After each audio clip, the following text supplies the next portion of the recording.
Greetings and welcome once again to Roman of the Empire. Where the fuck is Josh? There he is. Okay, so we got everybody in here. I am your host, Roman. I'm back. Yes, I know things went all sideways last week. I apologize for that. You know, I can't attend to the Empire all the time, but I do try. So this week we're going to do a quick recap of episode 1 and then really discuss episode 2 of Secret Invasion. And I think a lot of us kind of have opinions about this show already. I may be wrong, but I think we pretty well do. So I do want to welcome my panel to the show. He is my co-host. He is my wingman. He is the man that prevented me from causing war in Kosovo. He is Shieldwall of Dragons. Welcome to the show, my brother. How are you? Hey, how's it going, everybody? Happy to be here. Going to talk about this show. So yeah, let's get into it. Right on, right on. She will tell you if this is the way. It is the Untamed Mando. Welcome back to the show, Mando. It's great to see you. It's great to be back. I am excited and also appalled that I am actually watching this show. This is actually the only Disney Plus Marvel show that I've actually seen. There was no scissoring. I was disappointed, but there was weird. It's only 2 episodes. Got to give it some time. There's time. There is time. I mean, it was episode 3 in The Last of Us where they started doing. So I'm giving it one more episode before we see some scissoring. Roman, in my chat there is I have a little bot, so you'll see the messages from okay. Well, it's fine. Yeah, we are streaming on several different channels because I made that available to the panel so that everybody can get some views out of this. So turn them all on, folks. Turn them all on. He's not just popped by anyone. He is popped by culture. We'd like him. Welcome back once again, our good friend Josh McDonald. How are you tonight, my friend? How'd your exam go? Great. I passed. I'm done with licensing exams. I have that stress of like, hey, if you don't pass these, you don't have a job. So I'm in a fantastic mood. Awesome. Congratulations. I'm sorry we're going to bring you down by this conversation, but I do applaud you, sir. Well done. That is awesome news. Congrats. Yeah. Thank you. Thank you so much.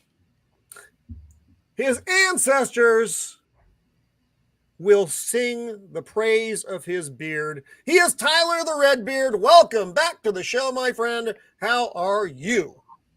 Roman, I'm beginning to think you don't like me. I don't know why you would subject me to a show that's this. I do apologize. I feel bad. I'm taking this may go back to the directions incident in Vegas. Is that why? Okay. If you were there, folks, thanks for having me there. You know what happened. Yes, it's great to have you back. He is the nemesis of the Dark Knight, the scourge of Gotham, the man who always leaves a smile on your face. He is Joker Voice. Welcome back to the show, my friend. How are you? Oh, I'm glad to be back here with you lovely people. And of course, no show is complete without at least one of my scissor sisters. We do try. And this show needs to be treated like Jason Todd. Yeah, I don't disagree.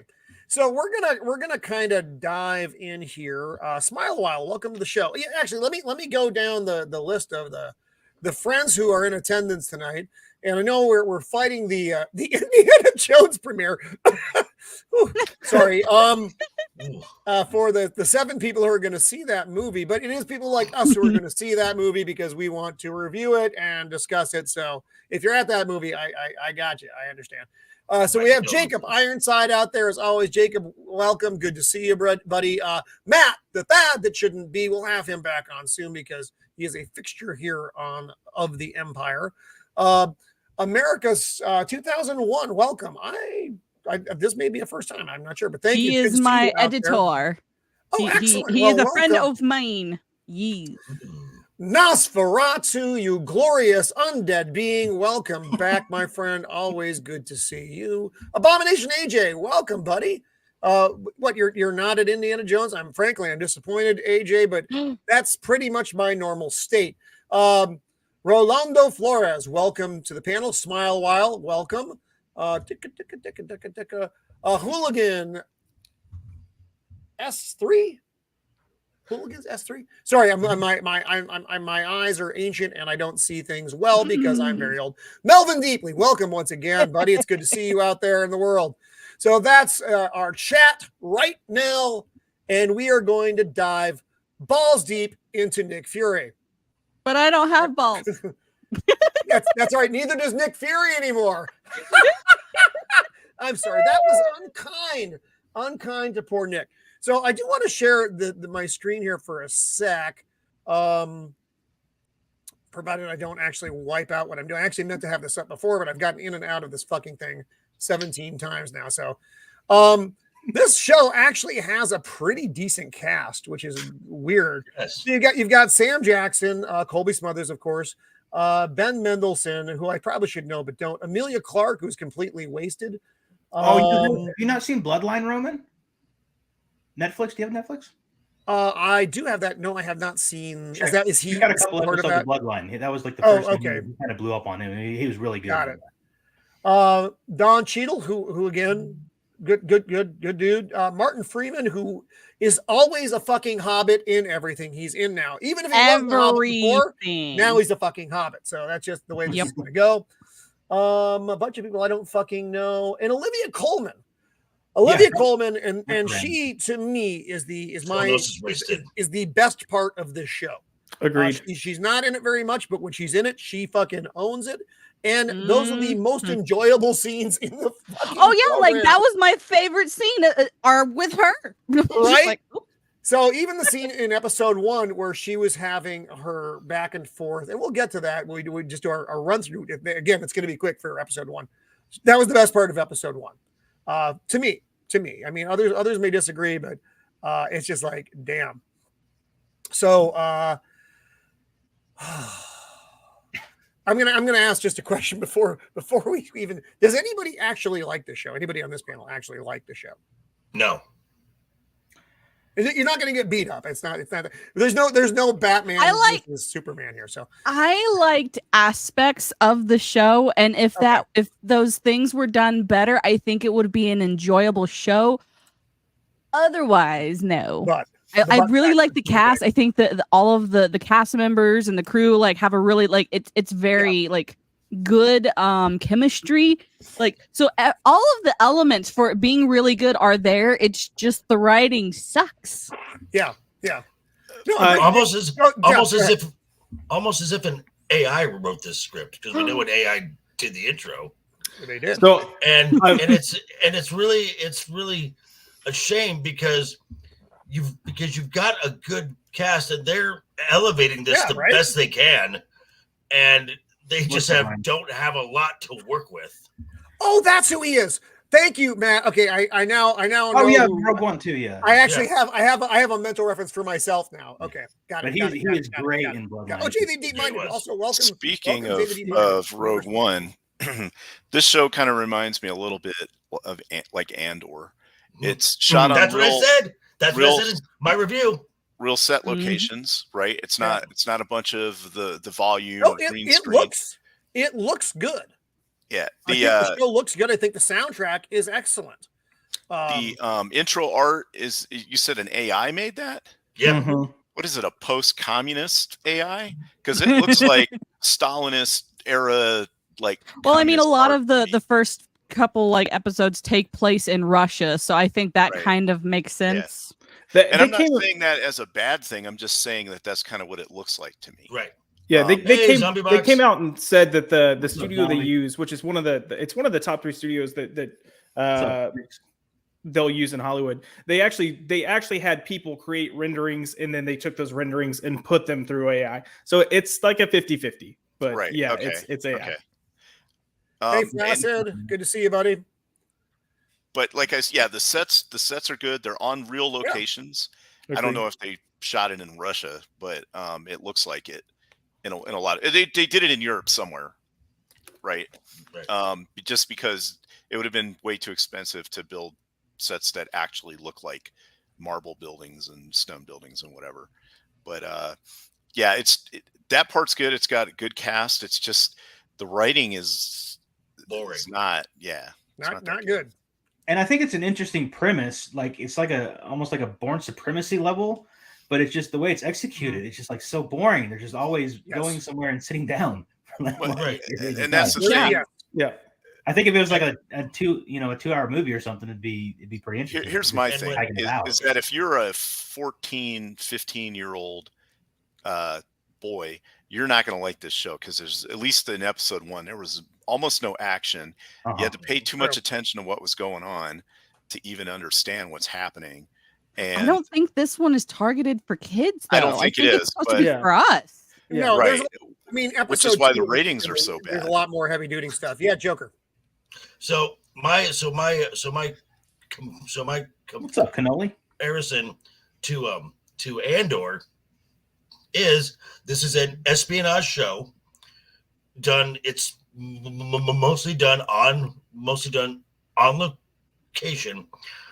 But in Andor, you had a Star Wars espionage show with no Jedi.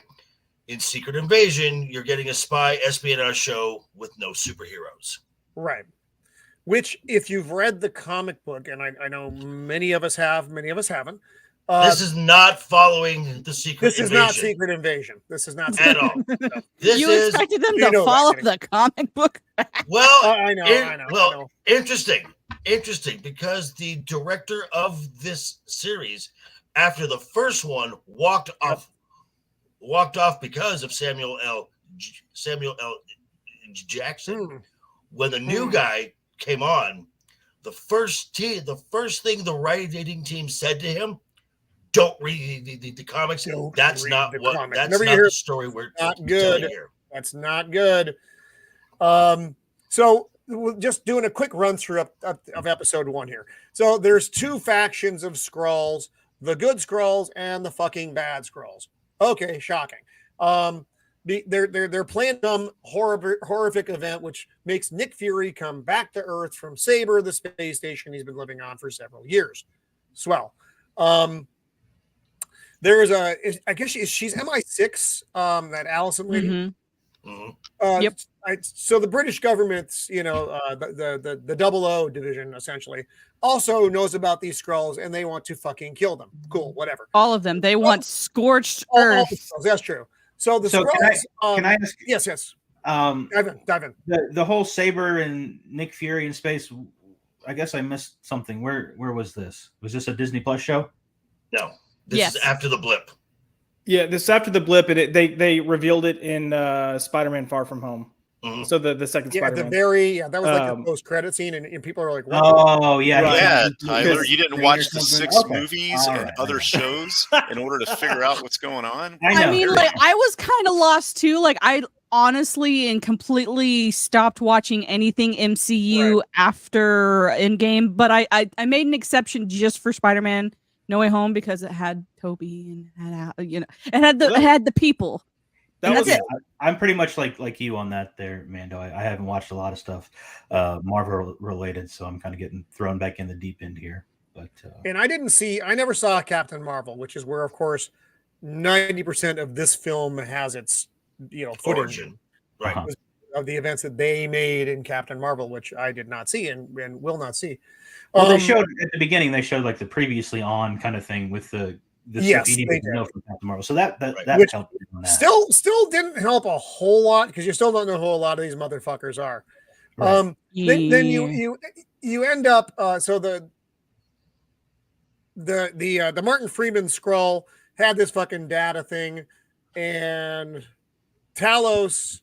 They decode it and they say, okay, they want to try. They're trying to end the world. They're trying to make a world-ending event, causing the world powers to fight each other by causing an attack with, this bomb maker is going to build these bombs.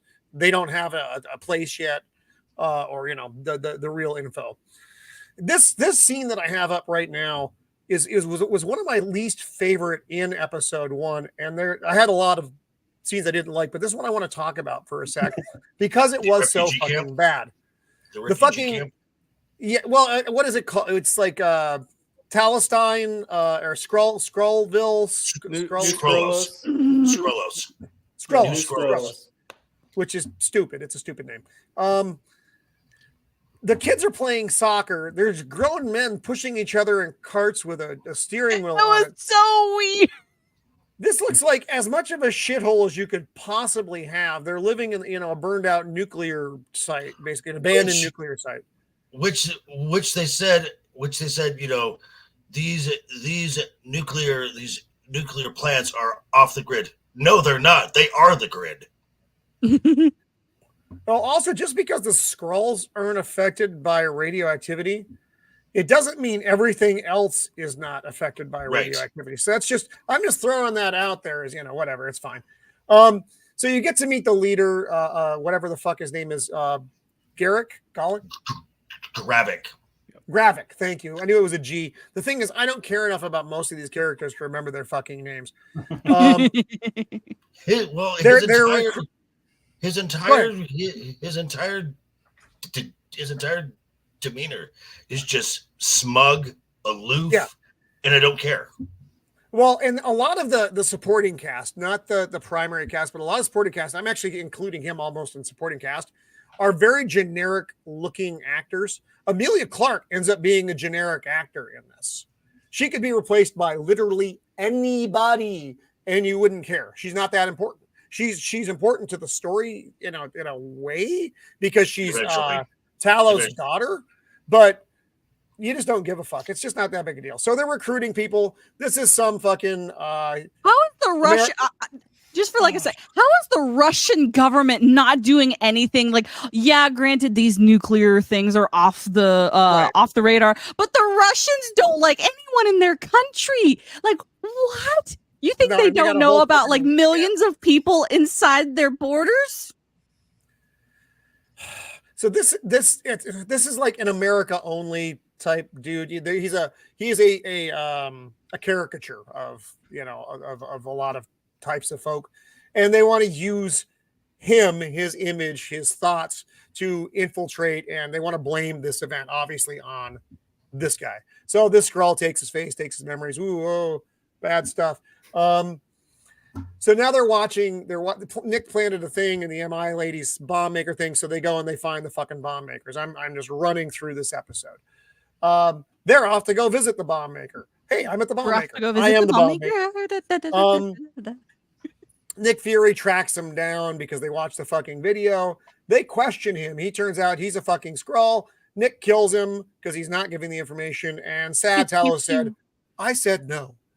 Because even though he was a bad guy and he was causing a problem, Talos didn't want Fury to kill him. Okay.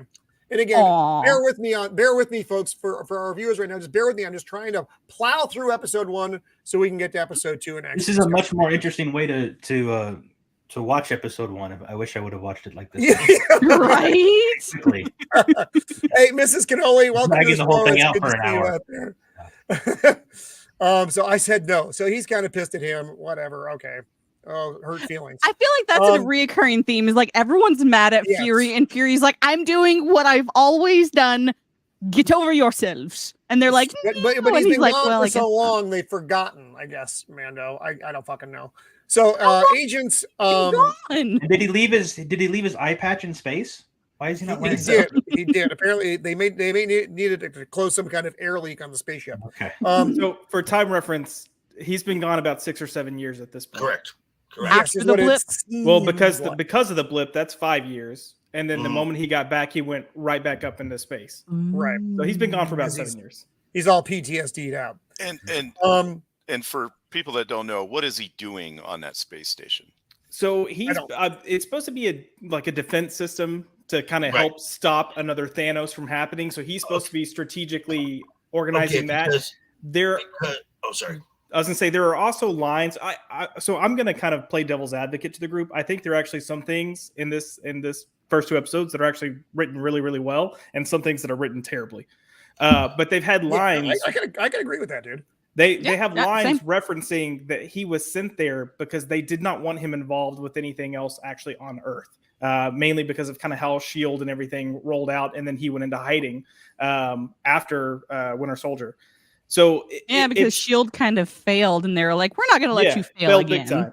And they kind of laid some groundwork that, this isn't like old beat up Fury. This is more so Fury's just kind of giving up because he realized he's been shunned off to not actually be a part of anything. Right. And he's a control freak.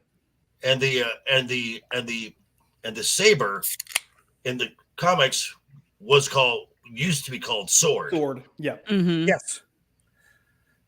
So Maria Hill gets sucked into an ambush by the miniature human. Gaia is the character's name. Not that fucking matters.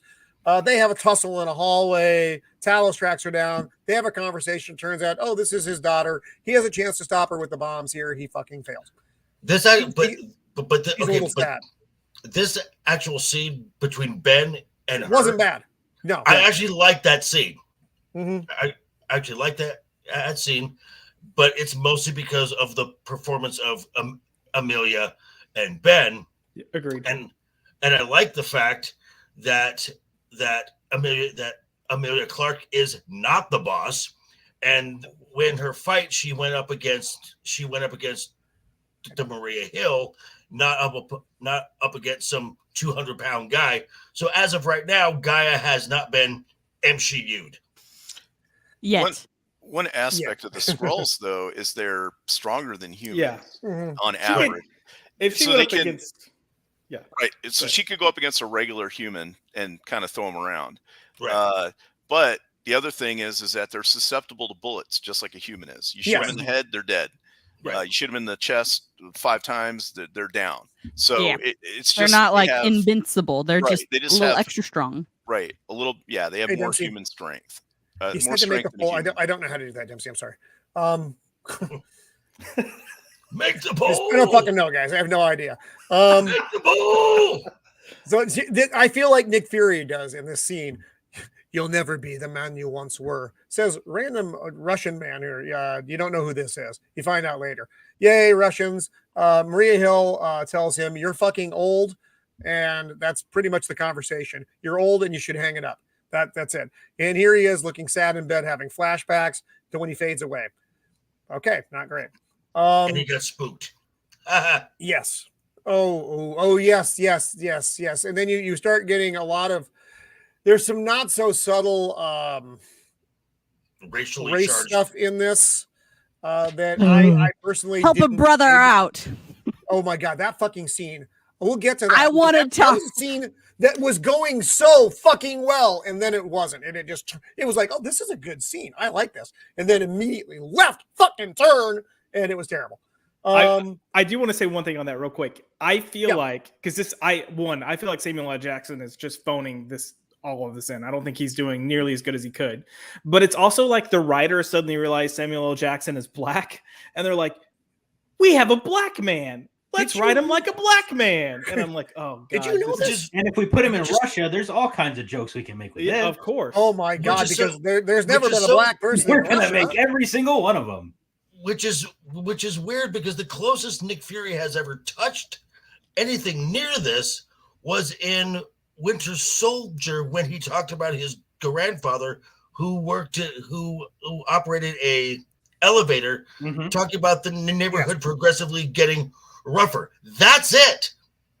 There was never been. We get more than a handful of this in episode 2, and we can talk. Well, let's jump into it there because we do get a lot of it there, and a lot of it is absolutely unnecessary, which is pretty much all of it.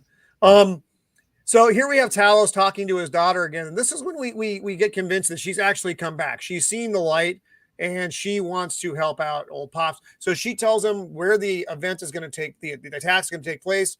They're going to be carrying bags. The bags are going to be marked. Blah, blah, blah, blah, blah, blah. Okay, swell. And this is where he tells them, yes, Gaia's back. Swell.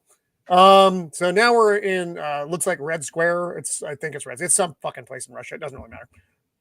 Nick and Crew all of the Russian places with the Russian people. I love in the dialogue. It's like speaking Russian. I'm like, tell me what they're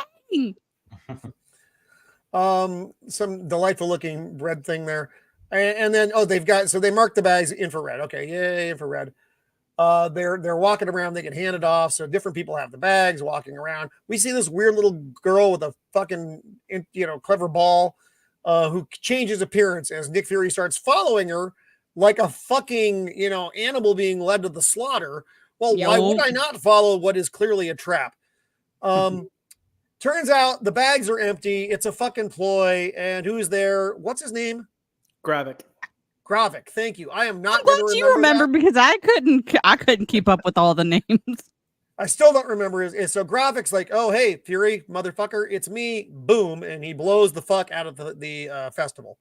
And 2,000 people pass away. 2,000 people die. We don't know that at this point. We find that out later.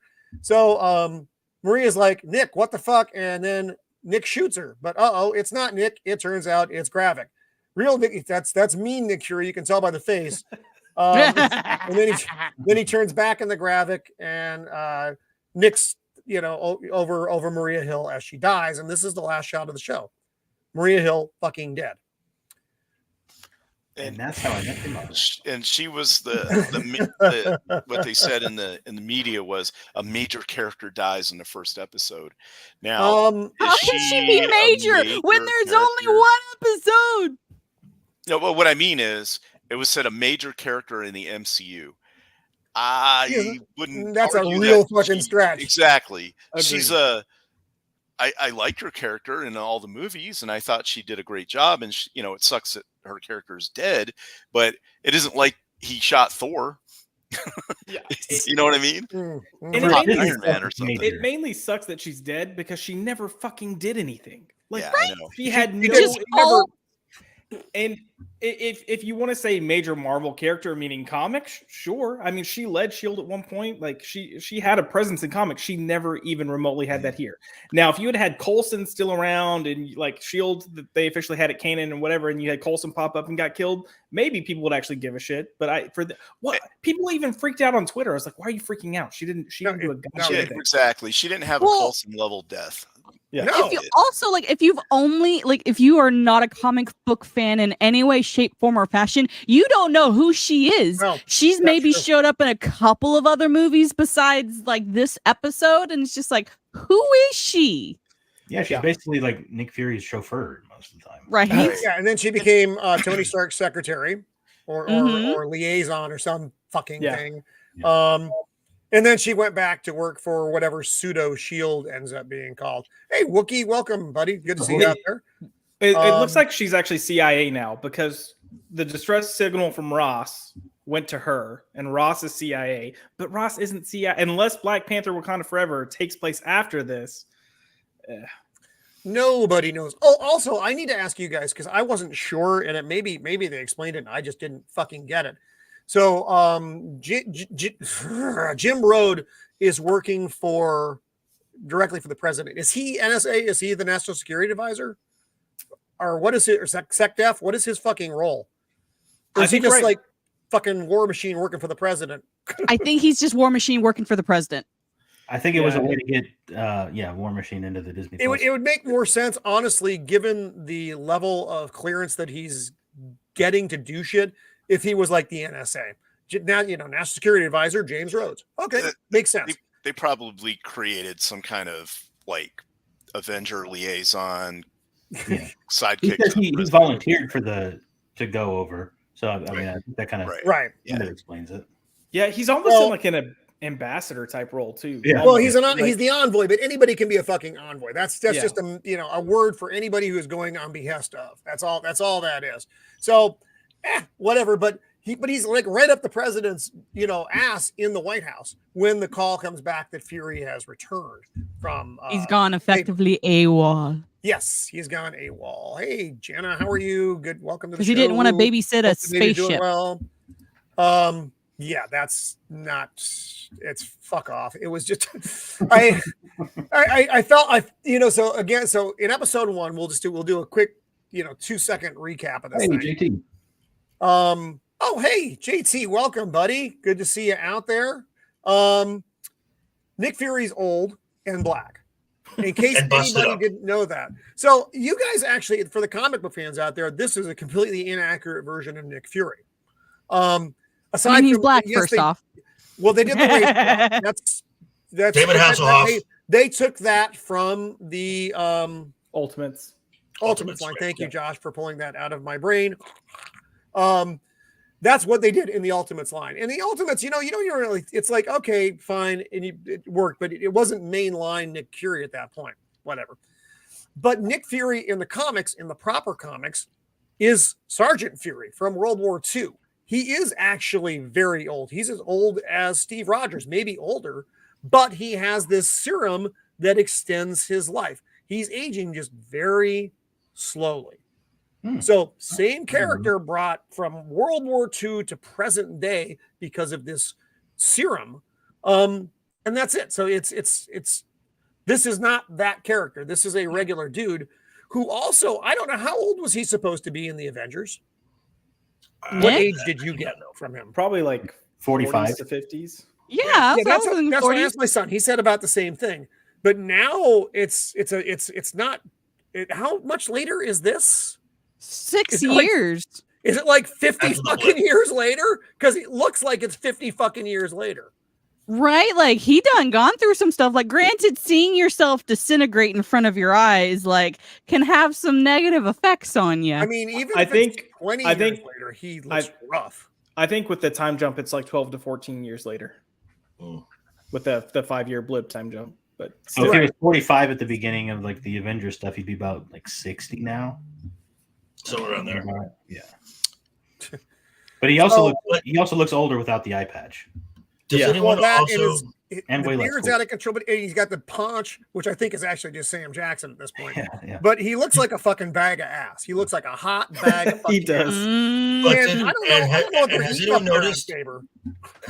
Has anyone noticed in phases 1, 2, and 3, his scar over his eye is smaller than it is. Well, yeah, because they had to actually make the Flurkin take his eye out in the movie. So now they got to retcon everything to how he got that scar and what the scar looks like. Because before it was like a one slash, right? It wasn't the 3 claw mark thing. If you go back and look, that's exactly the last time he trusted someone, he lost his eye, and then it turns out it's yes. Also, that's not how he lost his fucking eye, folks. That's how he lost it in this fucking retarded version of the Marvel storytelling.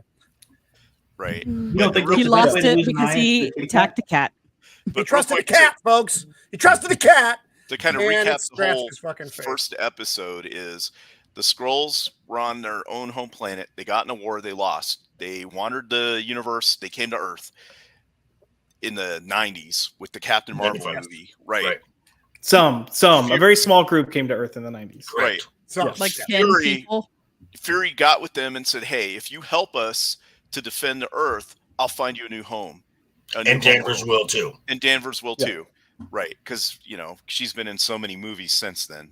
Who knows what she's doing. Anyway, so that was 30 years ago. Now the Skrulls are pissed because they feel like he hasn't held up his end of the bargain. So now he's hiding in the Saber space station.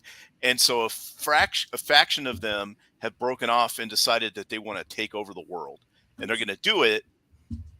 Go ahead, Joker. No. Shield, go. Oh, okay. So and they're going to take it over, kind of like how the changelings from Star Trek, where they can take on they can be anybody. They can't change into animals and tables and stuff, but they can turn into other people. And if they put them in those machines, like they showed in the first episode, they can actually like take their memories and personality and everything. So they're chameleons, and they can replace people too. And the thing about when you're in those nuclear power plants, they're secret power plants that no one's supposed to know about, but they're abandoned. So that's why they're called off the grid. Anyway, it looks like you can see them from like above. Well, yeah, the Americans obviously know where they're at because you can see them like with like U2 planes and stuff. We'd have a pretty good idea. Not much. Anyway, I keep saying, like, all the kids why are and the Russian government not doing anything? That still look like aliens. What's up, Pops? They just want to keep their normal form. But any of the warriors, people that are part of the cause that are going to be warriors and go outside the wire, they always keep their human form. So, so they pick different forms. Sometimes they pick certain people to emulate and replace them in their lives. So that's why one might say, well, why would you, make yourself look like somebody who's disadvantaged in the world. Well, that's because they're replacing a person to fit in better. Because that was a question I had. It was. It was basically, Manhunter. it's Martian Manhunter. Yeah. So these are Martian way Manhunter less like. fun. Anyway, so that's kind of the whole lead up to why they're blowing Americus is right and stuff. And Roman, let's take that back. They're blowing up Russia. They're kind of fun. Okay, come on. The point of them blowing up Russia. This is funny though. No, so Josh, to your point though, this show, they must have fucking made this before everybody got all ticked off at the Russians. I myself don't have a problem with the Russians. I don't have a problem with the Ukrainians. I don't give a fuck. That's where I stand on the whole conflict. But the Russians are, like the big baddie in the world right now. But they've made the Russians in this semi-sympathetic patsy almost. They're the guys who are there taking the fucking shot in the face so that the Skrulls can. What the Skrulls are trying to do by doing that and then pinning it on an American, the guy that they had in captivity there, and they stole his face and everything, was to make it this American front like terrorist group.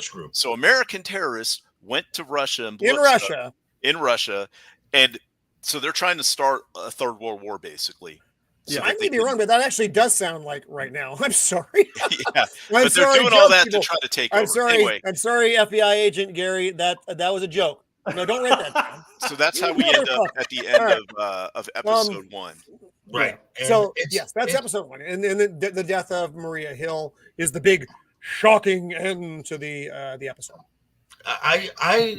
My entire thing with okay, so they're mad at Danvers, they're mad at Fury. Okay, the Skrulls are quite technologically more advanced than Earth is. A little bit. So for to hold someone like Nick to that is kind of asking a lot when he doesn't have the resources or the tech to even achieve that. It's Carol. Well, also, like my whole thought process was he made a deal. If you keep Earth safe, we'll find you a home. We're not there yet, so let's go there now. In fact, let's dive into episode 2, and then we can get to all these finer points. So we start back flashbacks, yay! Whatever fucking year it is. 95. We all love flashbacks. Where Fury discovers the Skrulls exist. Now, are these clips from the movie or yes? Okay, those are from the movie. All right. And Roman, you said you didn't watch. I didn't watch the movie. Okay, so just for background on Talos, so you have an idea of who he is. He was actually the Skrull general. Correct. He was the general of the Skrull army. Mm-hmm. To give you an idea of his presence within the Skrull community. So, correct. And a good-looking man as well. And he reveals himself to Fury so that he can speak to him. And this is who I am. This is the deal. You get that, a bunch of fucking Skrulls are fucking refugees. Is Emilia Clarke should be one of these kids? She is. That is her right there, if I'm not mistaken. The little one. Okay. She's the one. They're about the same size, oddly enough. So she doesn't grow up. Now, one thing about the Skrulls about them, they're physically stronger. They also live longer. Yeah. Correct. Yes. Talos is 130 or something like that. Right. Yes. And he's like in human years, it's like 30 or 40. Yeah. And then we jumped to 97. I was 5 years old. I was not. Yeah, I was not either. Let's just say that. So this is obviously this isn't in the film. This is new CGI, right? Yes. Right. Tyler, okay, and I thought so because it looks not very good. It looks, this is the only part. This is CGI I didn't like. I thought Fury looked terrible. The CGI Fury looked terrible. So he's making his promise here. So Talos tells the Skrulls, you need to trust this man. It's not a word I use lightly, and you know that. And that's graphic right there. He meets Galdock. Graphic. G words, yay! who was eventually going to become the leader of the other faction of the Skrulls, the bad guys, the terrorist Skrulls. But this is where Nick's making his promise that, hey, if you guys help me watch the Earth, which clearly fucking didn't get done, they didn't do their job because otherwise the fucking events of Avengers wouldn't have happened, but whatever. Right? That was my whole thought process of if you actually held up your end of the bargain, like what? Thanos, the Avengers. Pops, no.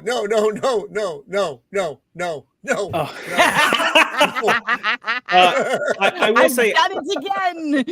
I don't think Fury's help us protect things was necessarily a go fight. I think Fury's plan, and I'm thinking this will get revealed, I think his plan was to get these people hidden into positions of power so they could be part of the quote unquote World Council and could vote and kind of put things in Shield's favor.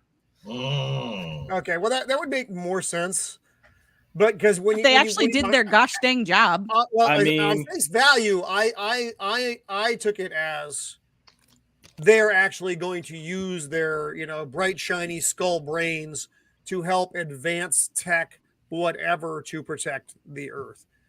But quite honestly, it doesn't fucking matter because anyway you cut it, they fucking failed. So Nick makes his promise: if you help us, we'll fucking help you. And this is Gaia, and she's giving the side eye to fucking Gridlock. Hello, sir.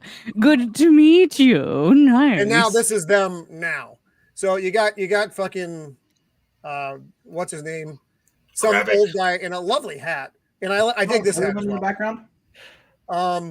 I mean, everybody in that scene is in the background, even the main character. Here's Gaia going, "Oh, we just blew up a bunch of people." Fucking Maria Hill. Maria Hill is dead. I'm sorry, I'm combining people and characters. And you got old Nick fucking crying like a fucking girl. And oh my god! I was only here for a little bit. By this, and also true. All of these things are true. Actually, everything Pops is saying in this is true. That's what fucking Secret Invasion gave you. So this scene, yes. This scene confused me, right? So they're grabbing Nick Fury, and they're gonna throw him in this van, and they grab this other dude and throw him in a van, right? And then a different van. Then go to the next scene. So, and he's screaming here, "I'm an American! I'm an American!" Yeah. That's like the only one. That's like, yeah. Is he an American? I don't know. I don't think so. I don't like his shirt. I fucking don't like his hat. Sure thing, Karen. That's a Karen or a Kevin. So here's Fury getting thrown in by generic. AJ, not in this episode at least. No. Emily Clark. There's more episodes. No. The what? Wait, what? I'm trying to keep track. I've got a chart here. It's okay, thank you. and now, and the American gets thrown into his van while screaming, "I'm an American." We see that the big guy who threw Nick into the van is fucking Talos. Okay, swell. This fucking scene drove me out of my fucking mind. So I got the point that he was trying to make. He was like telling the story about how he lied to his mom, and he's like, "Yeah, bro, I know you're lying." But it took so long to get there. Well, here's my thing: is how did he get from the fucking van into the train? Well, because obviously a black American is, as it says, he's a white girl now. Now he can get through. No, but my thing is like, okay, but it was confusing. I thought he was going to get taken away to prison or tortured or something. Next thing you know, we're on this thing with a train and they're looking for him. And these guys are like, "Hey, you seen any black Americans?" And they're like, "No, not on a train from Moscow to Warsaw." So you knew where it was going. And then I got a question. Oh, hey. But I was like, it didn't explain how he got in the damn train. I guess we're just supposed to be like, whatever. No, you have to suspend your fucking disbelief here. Humans completely? Like, would it still have like would it have like lady parts? Wait, what? Because like you can tell this guy's kind of getting into it. I was wondering that too. Something led to another really one. Would you like go there and there'd be like a scroll penis in there? I didn't consider that. No, I think the better point. Well, these are the real questions you have to ask, Roman. Is like if you're a male Skrull, like if you turn into a female human, do you have their same genitalia or do you have the production powers here? And, I never thought of that, and I don't want to. But thank you, Tyler, because now I will. You know that this is the kind of stuff I think about. You can't not hear it. I'm gonna imagine that you have the appearance of the genitalia, but I think they're biologically different. And I'll explain why. Later.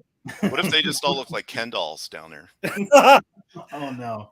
Oh dear. Well, they have kids, so they must have something. No. I meant when they change into a different form than. Okay. Pops! Oh, Pops! Gosh.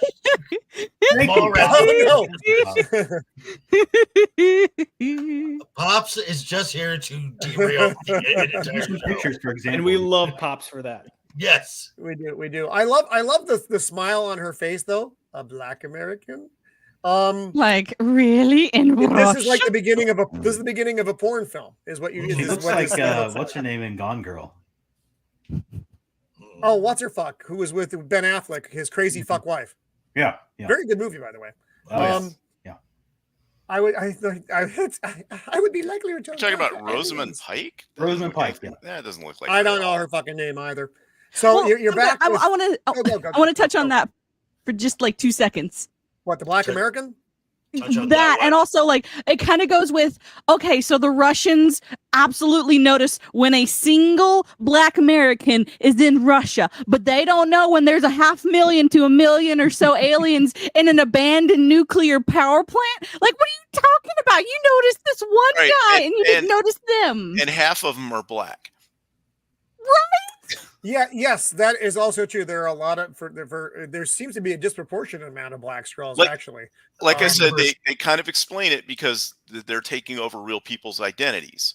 Yeah, but there's not that many Black people in Russia. I'm just saying. Sticking those actual people in pods. Yes. Well, not all the people though. The people that they really need to use so they can suck their fucking brains out, don't suck their brains out. There had to be a better way to say that. Other people, they can take their thoughts. Right. The other people, it's just a meat suit basically, and the other ones they are getting their so they know what these people know. They can act like them, have all the fucking interactions they need to have. But because Skrulls can only access at least from the Captain Marvel film can only access recent memories. So by sticking them in the pods, they can absorb all their memories. So now we got Talos and Nick on the fucking train, and we get this delightful story from Nick about how he used to take train rides with his mother, except they couldn't ride with the white folks, and their carts were very hot, and the bathrooms didn't work half the time. But they brought delicious fried chicken in a shoebox. So it was a lovely story. How fucking old is Nick Fury supposed to be? I don't think this is a real story. It's can't be because he would have. Otherwise, Nick Nick Fury Fury had to was happen before 1964. Living in the 50s in the deep south. Well, I maybe he's older because he does reference that he was involved with the Cold War. So, I was involved. Yeah, but that's just in the the 80s, dude. Well, I mean, like this had to have been like the simple fact that they were taking trains. Like trains is a main mode of transportation. Like what was from this? Alabama to Detroit. Apparently, so if he was train that goes up that way, I don't think so. If he was like 75 Josh, or something. Josh, he's watching you, Josh. Zax is watching. I just need to let you know that. If he was a little kid, let's say he was 6 or 7, right? It's plausible if he's in his 70s here. Now, if he's taking the serum, he could be much older. But as far as we know, he's not taking the serum. Certainly based on his aging from Avengers to present. All I'm saying is that it is reasonable that he could have been a little kid, not a teen, but under 10, and still have gone through this and remembered it. Or as Josh saying, he's just making up the story. Yeah. And the reason I say that is we have, even in the MCU, a history of him lying constantly. That's true. To invoke, yeah. So I don't think there's any truth to the story. I don't think there's any truth to the story about his dad in Winter Soldier. I think it's Nick Fury in a lot of ways is like the Joker. He's just going to say whatever. So your mind is questioning. Like you're never sure if you're on level footing when you're talking to Nick Fury. They've consistently written him this way. So it's a good point. The problem that I have though, Josh, is in this story, I think it's actually meant to be true because they want to get that reaction from the audience. They remember racism. That's a big undertone, weirdly, in this series that shouldn't have it at all. But it's a whatever. Especially in Russia. Well, the other way that, because of the nature of the Skrulls, it's something that they could delve into by using the Skrulls, kind of like in a Star Trek-esque type way, where they're aliens. So you talk about these issues using the aliens to kind of push the narrative along. But I mean, it kind of, if that's how they want to roll with it, I guess, it's a little cumbersome, but it is cumbersome as fuck. Here, I want to highlight Pop's statement here for a second. I love all the racist innuendos from a character that was race swapped from the original. True. I'd pay big money for Kurt Russell to show up as the real Nick Fury and take out this skull phony. You know what? I would as well. I would actually go see that movie. I would pay to go to the theater to see a movie, and I don't go to the fucking theater for anything anymore. Well, also, I guess I was also confused for a little while. Like, I thought at one point in time, and this is how out of touch I am with the MCU, I thought at one point in time Nick Fury was confirmed as a Skrull. Like, wasn't there like some sort of scene where it's like, there was like a post-credit scene this whole time in one of the movies. It was Talos.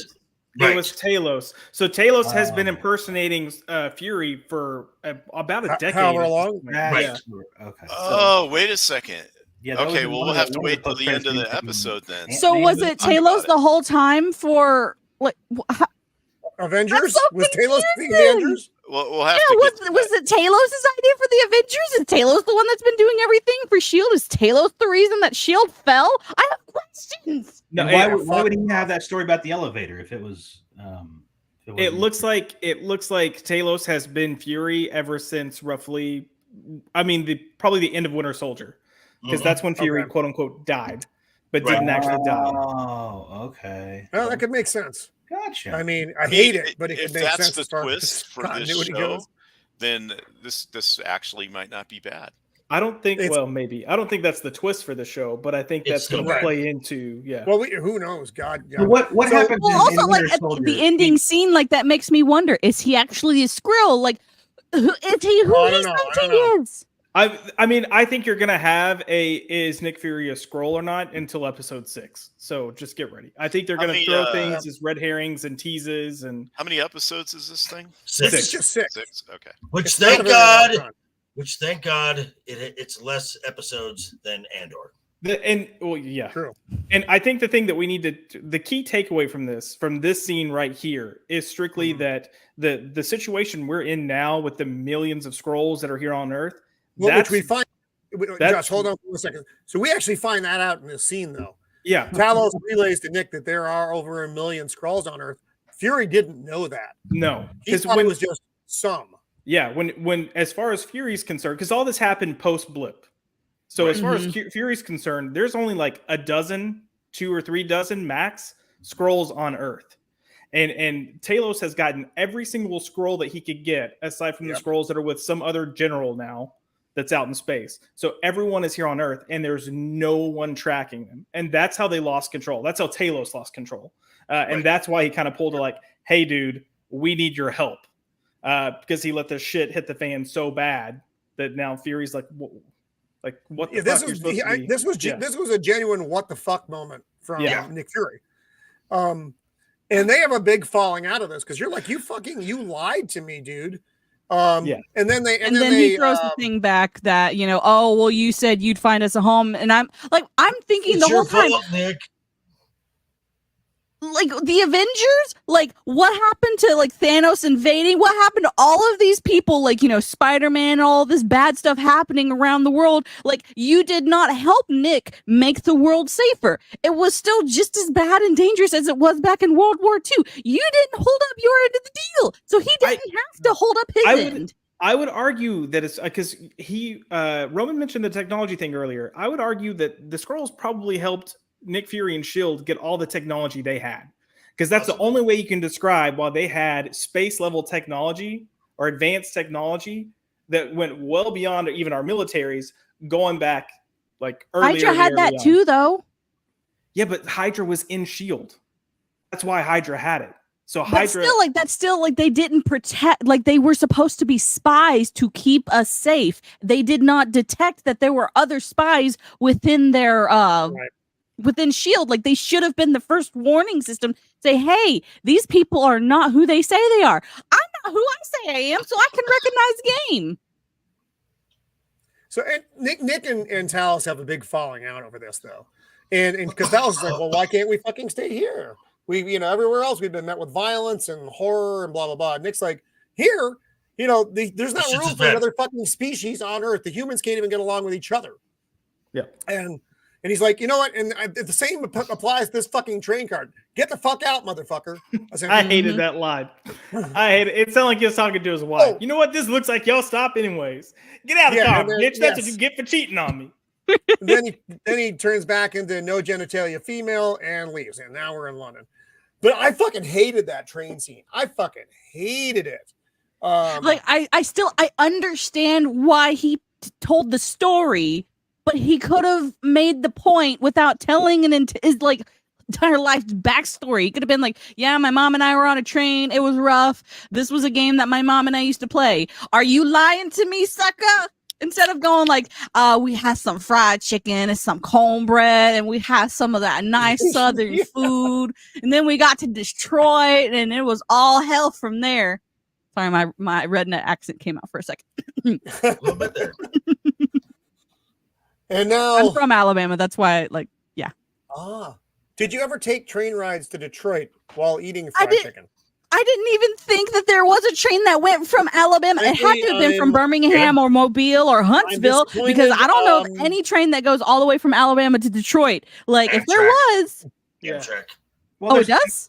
They have, I'm pretty sure, connect to each other. A direct train? No, he didn't say it was a direct train anyway. So okay. St. Louis and Chicago. Or right. Okay, because there's connecting trains. Just far more about the rail system of America in this story than I do. He didn't get into the layovers and everything in between and everything. No. So we're in London, and Maria Hill's body is being flown out. And her mom is kind of pissed. She's like, "What's it's your fault, Nick?" Yeah, she blames Why is everyone blaming him? This is one of several times Nick gets blamed for everything. So it's your fault. My daughter's in a box. Yeah. No, she's the one who called Nick down there. But here's why. Maria Hill's been doing this a long time. Her mother obviously knew what she was doing, right? So she should have already been prepared for it. Yeah. She should have had one day her daughter shows up in a box. That's what you prepare for. Anyone in the military, any spy, anybody who's in the business in one way or another, this is a possible outcome. It's not necessarily a probable outcome, but it's definitely a possible outcome. Yeah, but they're not going to be happy for it. I mean, they're never You're not going to be happy, but they never go, gee whiz, sure. Well, that happened. Oh, well. It's an I guess Nick is a face to blame. Right. And that's what she's doing. Well, I can call it that. The scene felt like it was written by somebody that didn't know anything about any kind of actual real life. Shocking. Yeah. In my opinion, this is actually one of the worst. Well, the opening scene in the first episode, and then this scene, in my opinion, are two of the worst written scenes in either episode. So it gets to a point, and then where then it turns into something that's a little bit better. But it's that initial anger at him. I was like, I was surprised she didn't slap him, Shieldwall. I thought she was going to fucking slap him. I really did. I was just waiting for it, and it never happened. I was a little disappointed, frankly. I wonder why that didn't happen. It's because because he's a black man. White lady hitting a black guy. Yeah. Yep. It's because he's a black man. You can't do that. They're in London. I guess it's in Russia. Certainly not, but maybe in London. So she blames him for her daughter's death, and he hangs his head. And you're thinking maybe this is where Nick's gonna find his fucking Jacob. What did Jacob say?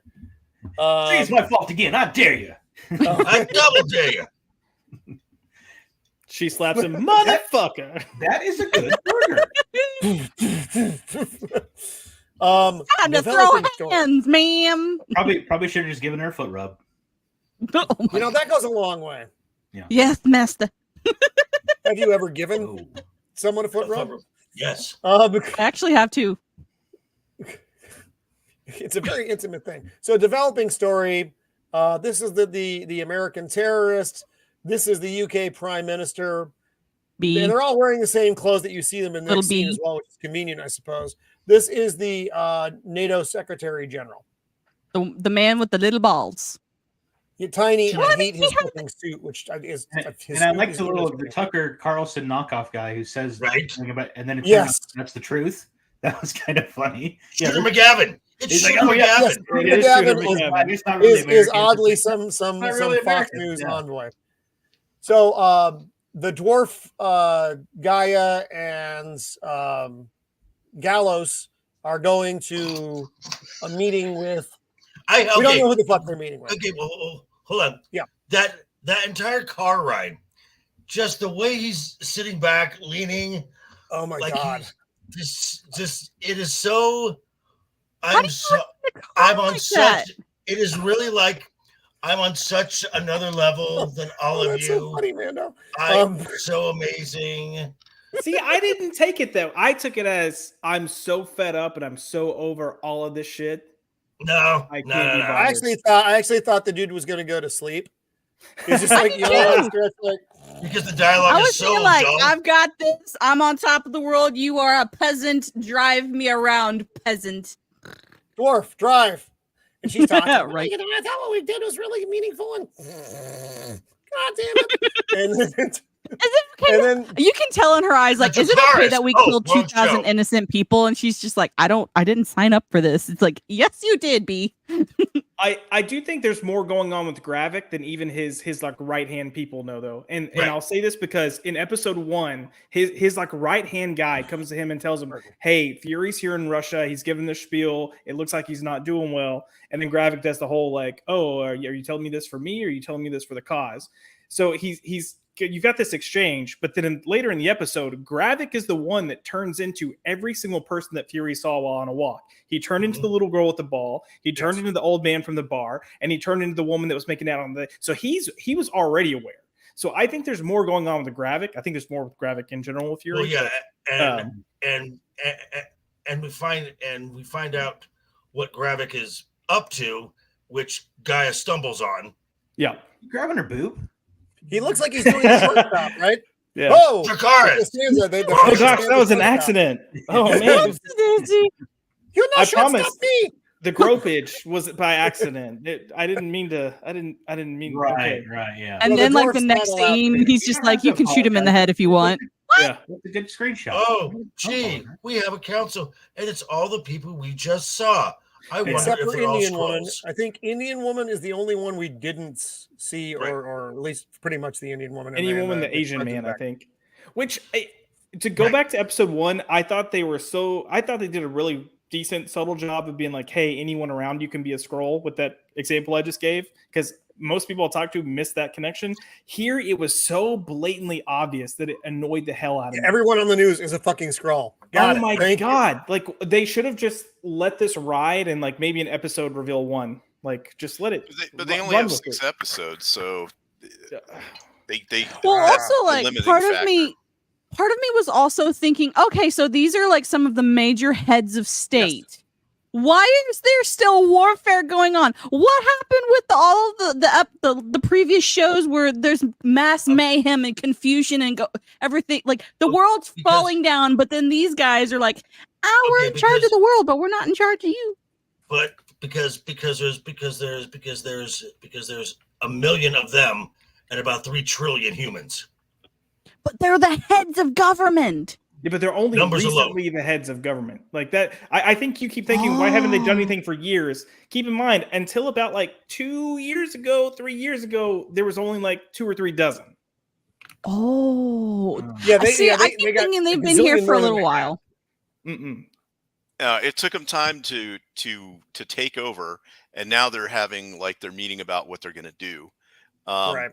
And they talk about it, and he wants them. He said, "Okay, for years we've kind of been like this democratic council, but nothing can get done that way. Democracy doesn't work when you're trying to take over the world.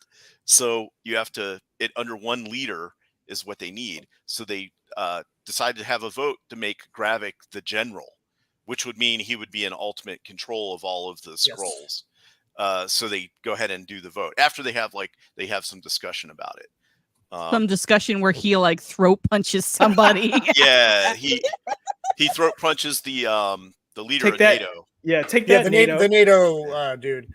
Well, and he also says, you know, what's the fucking difference if we kill them off or not? The humans are going to kill each other off. We know this. It's not a big fucking deal. It's just a matter of time, and then we'll fucking own the place. But if we move this along a little bit faster, that'd be nice too.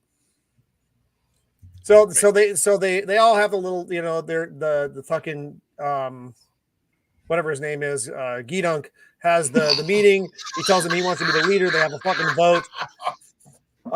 Everybody's kind of laughing about it, and then British Prime Minister lady, who's still wearing the same clothes she was in the CNN thing, says, you know, I think he actually has a point. And everybody's like, bitch, you were in on this. And then they have a vote, and he's like, yeah, fuck off. And he gets throat punched, and then they all bow and fucking, you know, I love Indian lady here. I'm like, you go, girl. You've got bigger balls than all those motherfuckers. Like, I am not going to fucking do this shit. And where's my Snoopy? And fucking Gridlock's like, don't worry, we're not going to fucking hurt you. You can go on your way. And she's like, I don't believe you. It's like, okay. And then the first thing she does is like, she calls Talos. The first thing she does is like, Talos, they've got some fucked up shit going on with fucking, you know, Grime or Wormtongue. And he's like, oh, fuck.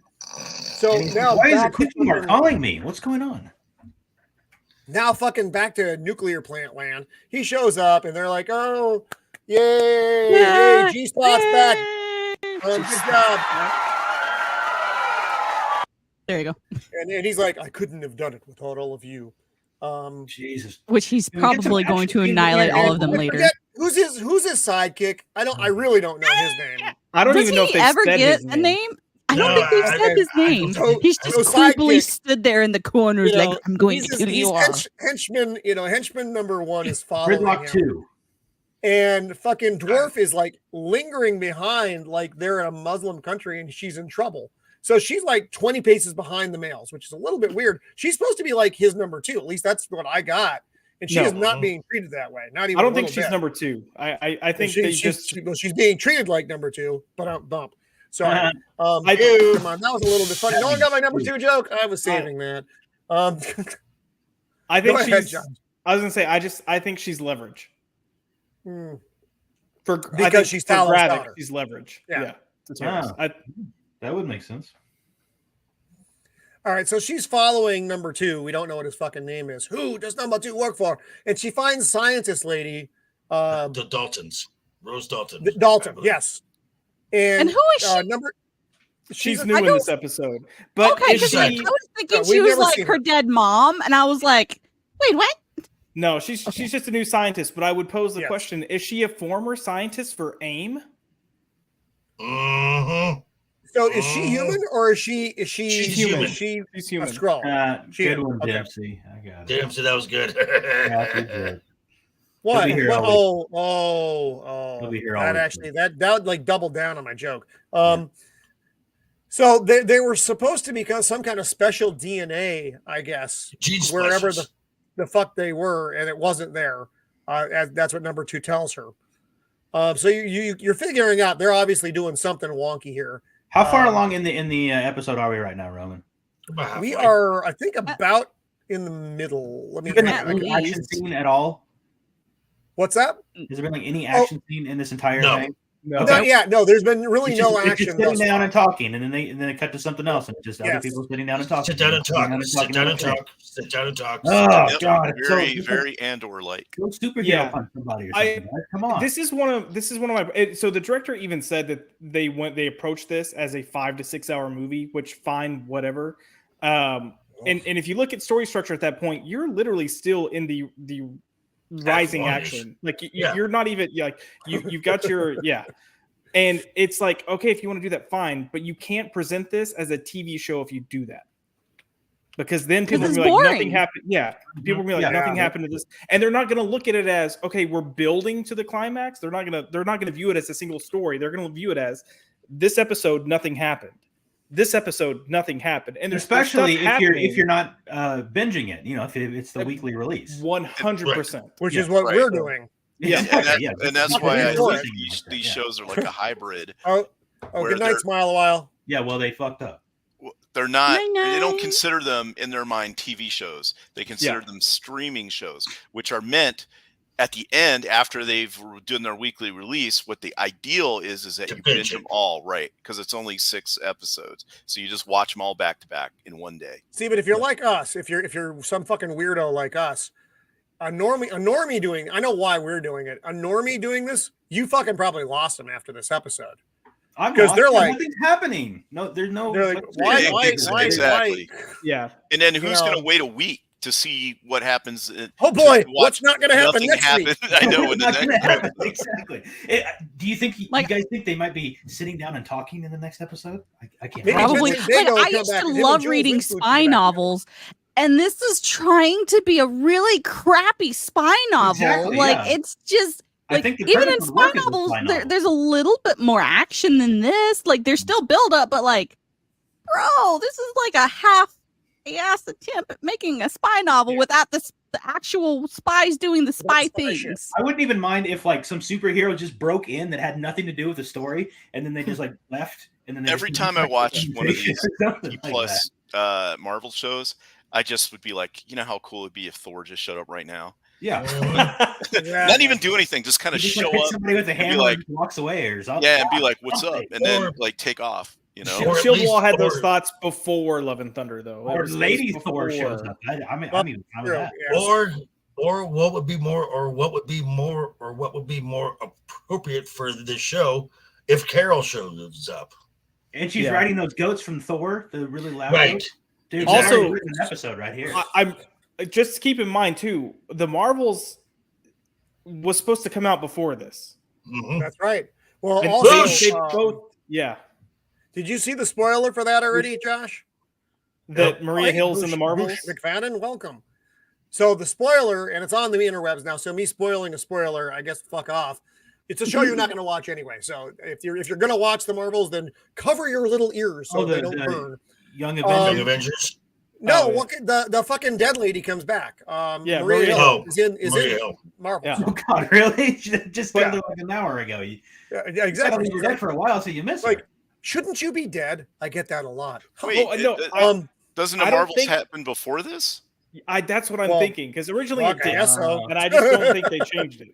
Because it wasn't until recently that they pushed the Marvels back, and they didn't come back and reshoot major scenes for this. So the Marvels was supposed to come out. Though. You're supposed to watch the Marvels and then watch this show, and it would give you the context. Yeah, we'll see if the Marvels changes things, but it looks like you're kind of getting fucked over. I will admit right now, before we I'm not watching the Marvels, so you're not going to get the weekly review, and I apologize to the 4 people that are going to be watching the Marvels. I can't bring myself to do that. Roman, I will end up watching it, and if you want, I will come give you a play-by-play, and you can give your just best crazy-ass reactions to it. Okay, that would actually be that would be good. That would be good. Josh watches and Roman reacts. That's the show. That's the fucking show. Because I can't do it. I can't do it. This one I can bear, and just by that fucking much. I am also going to watch Ahsoka. I'm going to admit that. I am going to watch that. I probably I'm not going to watch the Antacid, the other show. Begins with an A. Acolyte. That's the one. Thank you. I don't think that's a real show, and I don't think it's coming out. Oh, it's coming out. Well, either way, I'm not watching it, but I am going to watch Ahsoka. Because I have been watching the Star Wars shows. What? Stop watching. Oh no, Grandpa! It would be more interesting than people sitting around talking. I will say that. Elizabeth, this is the one. This is the one. Episode 3. Josh kills Roman. So the dwarf is watching. That's a good point, Boosh. Yeah. Episode. What's her? would be. Well, I'm sorry. Bring that back up. Bush's comment. Yeah, right. I was gonna say to Bush's comment. This is what happens, and I know people like to shit on him. This is what happens when you have someone that can actually craft a story with multiple characters, Joss Whedon, and accomplish this within like 5 to 10 minutes, and then move on. Yeah. Yes, you don't get that with this, not by a long shot. And even if you did know the background on these stories, I don't think you wouldn't give a fuck. Yeah. Exactly. So you got the dwarf watching the scientist. She gets her name, which I don't remember again. Dalton, thank you. And you see that there's this big clever machine set up, and so something is going to happen. And the dwarf is like, "I need to investigate who this lady is." How was that again? I need to investigate who this lady is. Okay, good. They're trying to get charms. This was actually one of my. I enjoyed this scene. Okay, Don was good in this. I mean, again, I thought this was a great scene. He's giving shit kind of with, but it's like it's almost like a UN type council is like, doesn't the United States, blah blah blah, bear some responsibility when they're citizens? And he's like, allegedly. He's like, Nick Fury and Maria Hill are in Russia, and he's like, allegedly. And he's like, as private citizens, they can do whatever they want. And he basically hands it back to me. And she's like, why isn't the president here? And he's like, the president has a lot of fucking important shit to do. I'm here as a fucking courtesy. And if you keep this bullshit up, I'm not even going to be that. And I forget what he said. Was it the Slovakia? Yeah. If Slovakia keeps giving me that look, I'm gonna put on the suit and carpet bomb him. Yeah, I fucking love that. Yeah, that was funny. That was very good. That was fun. It was good. It was nice to see him, fucking do anything. So he basically tells them to fuck off, leaves the meeting. There's fucking roll eyes, motherfuckers. He gets a phone call from Nick Fury. He thinks Fury is there because he's, basically asking him a bunch of questions about what happened, da da da da da. And he sets up a meeting at whatever fucking bar they're in. And I like the beginning. I like the setup of this scene. I thought it was going good. This could be a really good scene. This scene was great until the writers remembered again that Samuel L. Jackson is black. And then like, we have another black guy here. Right. Yeah. More racism. Oh my god! Because it was like, this is gonna be good. You're having a back and forth between these two characters about some fucked up shit that happened. And while Nick Fury was there, did he cause it? No, but with what War Machine could have said is, if you'd actually let us know you were fucking there and why you were there, maybe some intervention could have happened so that this shit was at least minimized instead of blowing fucking 2,000 Russian citizens up. But then it takes that fucking turn. Help a brother out. Because Rhodey's like, basically he's like, I can't help you. And Nick was like, you can't or you won't. And Rhodey's like, I should have rephrased that. I will not help you. And that's where then it takes that turn into the help a brother out, basically, is the way it goes. What we grew up with. He has to tell the whole, men that look like us don't get to these, these places of power because our daddy was somebody's buddy. That kind Alexander Pierce. Oh my God! Yes, and then Rhodey, to his credit, is like, we didn't, get to these parts because instead of some mediocre man, but we have a responsibility, is what it all kind of went down to. I don't know if Rhodey is Rhodey either, though. I question whether Rhodey is Rhodey. I do to a degree. I will say this is still pretty much on track for who Rhodey is, like at least in the MCU. That's true. He's more straight. Yeah, in the MCU, he's definitely more straight line than certainly Tony was. I also think this is a red herring. I think they're going to try to make you think he's a Skrull, and I don't think he's the Skrull. Oh, okay. I think Mr. President is the Skrull. Probably. Oh. And I think Mr. President is a Skrull who purposely wanted Rhodey with him to have a insight into the quote unquote Avengers that are left, but can also use Rhodey as his little puppet to do political things, but also hero things. So, well, also in this scene, we do get why the Avengers aren't there, why Nick hasn't called whatever the fuck the Avengers are now. It's because he doesn't want a Skrull getting a hold of one of them, and then which is the entire premise of Secret Invasion. Yes. So again, the comic book, that was what you got instead of a lot of this talking about fried chicken on trains, which is a lovely story, told by an old man remembering his mother. So this guy was sitting down and talking. Lots of talking, sitting down and talking. At least they have drinks this time. The car's here, and he's getting escorted out because we got some action coming up. Here we go. Rhodey's bringing him in. What's up? We got some action coming up. That's right. We do. It's very brief, and here it is. There we action. Go. And we're done. It breaks an arm. Nick literally disarms this guy in about 5 seconds. Yeah. Letting you know Nick is still capable of some stuff. And Rhodey's like telling him, you're out, dude. And Nick gives him I'm Nick Fury, motherfucker. When I'm out, I'm still in. I'm in. Yeah. Even when I'm out, I'm in. And I love the delivery of that line. I thought the delivery of that line. Right. The problem was at the immediate follow-up scene where Nick wanders off. And they just right. He's like, why? Why do you need to diminish this man so much? Like they have just broken down his character into nothing. I do feel like part of the problem here. Oh, was someone else going? Yeah, I was just gonna say one thing. So Nick Fury walks out, and the government just lets him. That was kind of my thing as well. Sorry, Josh. I agree with you. I do think part of the problem with this series is honestly the direction, because I think there's points where the script is hit or miss, and it's like vividly hit or miss. It's either like on point or it's completely not. But I feel like even when it's on point, the direction is not on point.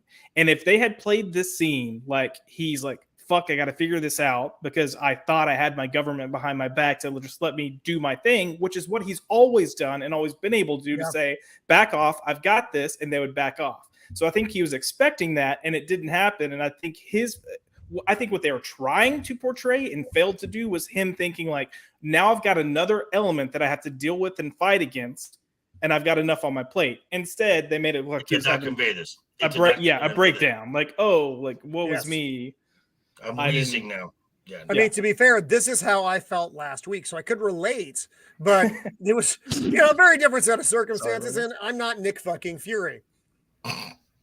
So now we get. I love this scene.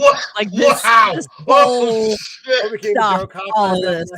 Iron Man are dead. Cap is Joe Biden. And Fury is Nick. Yeah, you're right. Fair, Boosh. Fair. You're dead on. You're dead fucking on. Fair point, sir. So now they're at what looks to be a lovely deli in Russia. And this, I feel so sorry for Olivia here because she is wasted. She is. This was my favorite. This was my favorite scene in this episode, though. Much like same. Agreed. By far. She is so much fun to watch. Oh, I love her scenes here. She's very believable too. Yes. Yeah, it's like you very easily can believe she is an MI6 high operative who knows what the hell she's doing, and she will kill you and put a smile on her face while she's killing you. Like, yes, darling. Oh, this hurts. Okay, fine. That's fine. Bush, what is she walks into the interrogation of those. Like, is that a steak in the bag? Is it like a giant steak? What is that? Yeah. Mm-hmm. It's probably, so she walks probably. Well, it's in Russia. Probably a yak. I've never eaten yak. I haven't either. Don't talk back. So this is the. I was about to do that. God damn it!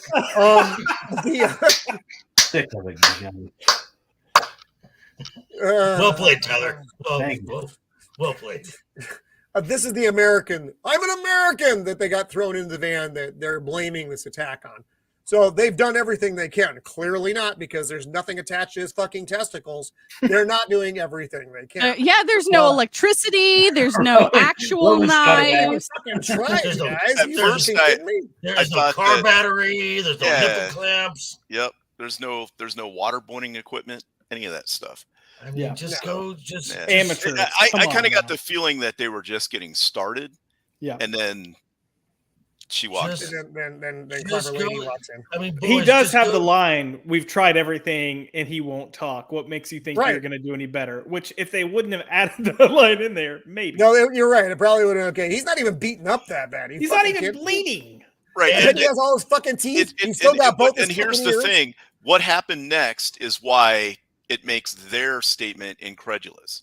If she would have just did something else than what she does, but I was like, come on, man, that's basic 101. They would have done that a long time ago. Yeah. You know? And, Right? and- He still has all of his fingers and toes and nose and ears. Like, those should have gone first.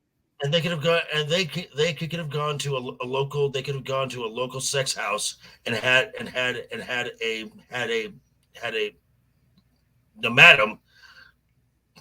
Madame Dom do far more damage to this guy. No, the fucking Russians have done. Yes. I don't even know what this guy has done. Is he just fucking eating while he's there? Fucking fat Maybe. Russian in the background. I don't like him. Is he fat? Oh. He looks plump. He looks Well, puffy. in Russian standards, yes, they're actually quite all overweight for Russian standards. I was gonna say, as far as torturing, you're also in like a butcher shop. So if you're a real Russian and you really want to torture somebody, be like, all right, Chop let's some start hands this. off. No, Wow, two Boosh, meat- that's Boosh. two meat are hooks you- into your flesh, hang you up real quick, and start asking you some questions. Like, come on. Boosh, are you speaking from practical experience here? True. So she hands him the phone. He obviously is talking to his boss, who says, "Yes, she's fucking there. Get the fuck out." Whoever his boss is, we don't know. We don't give a fuck. It doesn't matter. So him and the boys fucking leave the room. And I she still locks don't the understand door how so the close. Russian government doesn't understand what's going on. Continue. Nobody knows. In Mother Russia, fat is you. Nice, Now notice what she's doing with this door here. It's got a hook on it, and she's putting this rod on it. Yeah. Okay. So the door cannot be pulled open. Right. Mm-hmm. So I know what you're saying. We have the gentleman sitting in the chair. She's like, "Do you want to do this the easy way or the hard way?" And he's basically like, "Fuck off! I'm not going to talk." She's got scissors. Like, okay, the hard way it is. Fucking performance here was great. I loved every minute of her performance. It was just she was genuinely enjoying fucking torturing this guy. It was spectacular. Oh, one thing So to add: before figure. she left, she asked them where the escape hatch was to the room. Yes, yes. She thinks, because your fucking his boss is going to be here in a minute. Yeah, she knew that. She's like, I'm sure they're going to be showing up in like 5 minutes, so that gives me just enough time to get the information that I need from you. Snip, off goes the finger. That's really good. That looked good. Yeah. Mhm. And she just waited First for it thing to she turn. knows. She's like, well, now that's confirmed. Let's get to work. Does that look like a Skrull deck to anybody else? It does look like a scroll peen. I was about to say, hey, we got the answer. What's their anatomy look like? She was more like, oh look, you're my. uncut. Wonderful. It's not a complete stream until you get a Skrull dick on this show. Olivia Right, Colman or is a Skrull scissoring. deck. That's the reason for this. Whole God, shit. Vex! Hi, Also- Vex. Do we think there's As soon as we said Skrull dick, Vex showed up. do we think there's any Coincidence? foreshadowing? Do we think there's any foreshadowing in the fact that she's wearing green and purple? Oh, Ooh. But the Joker isn't in this world. I know, No, right? but the scrolls are green with purple. yeah. True. They stole my look. So now we're back to the dwarf looking at a computer, and she's looking up who the scientist lady is. and But that was, here we go. So we got this is the important part. What the Groot. fuck is she doing? so above the beast That's a Groot, yes. is Groot. We got a frost beast, which there was one on Earth at the end of Thor Dark World. So Yep. so that is accessible. There was the wrist that was cut off in Infinity War of Yep. Cole Obsidian, if he's of the Black Order, and then the one underneath that, Extremis. Yeah, is on the very, very bottom. Which, okay. I get That's a little bit weird for this lineup, I think, though. I guess it's a little member berry for, No. It makes perfect sense because they're making super Skrulls. Correct. And in the comics, the super Skrulls, the powers, the way they you have Skrull scientists experiment on themselves to gain powers, but the powers that they use are the powers of the Fantastic Four. You don't have the Fantastic Four here, so you're getting essentially the 4 powers for the most part. Opposite Invisible Woman, you're getting it from these 4. So you've got Groot, so you can grow and expand like Mr. Fantastic. The Frost Beast, you've got Ice. I mean, Cole Obsidian's going to be more like the Thing, and then you've got Fire from Extremis, which would be like Johnny Blaze. So they're the way they went about this, I give them credit for because they made it work within their universe.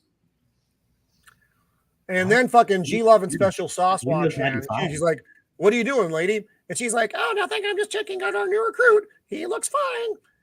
Then he goes on to lecture her about, how he could fucking, seize control of all these people from a weak ass general. And he's like, yeah, it's just because he didn't fucking have it. He was a fucking, basically, he was useless. He was a weak man or a weak Skrull, whatever. Talking about her dad. Okay, that's nice. Your dad was a fucking piece of garbage. He was a beta Skrull. And now he's like, I'm still not going to talk. He's like, oh, she's going to inject him with something that makes his fucking blood go up to like 160 degrees centigrade or something. It's some fucking crazy business. That's Extremis. Is that Extremis? Yeah. It pretty much. I don't think she calls it Extremis, but it's pretty much the same thing. Now it only works on Skrulls, right? If you inject a human with it, will it do anything?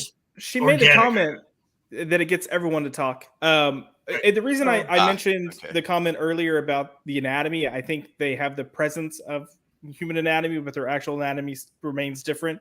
Is he even makes the comment, "Yeah, go ahead and stick this in my arm," and then she doesn't. She sticks it in his butt, and then he panics. So I think there's an anatomy thing here, and I think there's more that she knows. And Pops is right, and Pops covered this in his.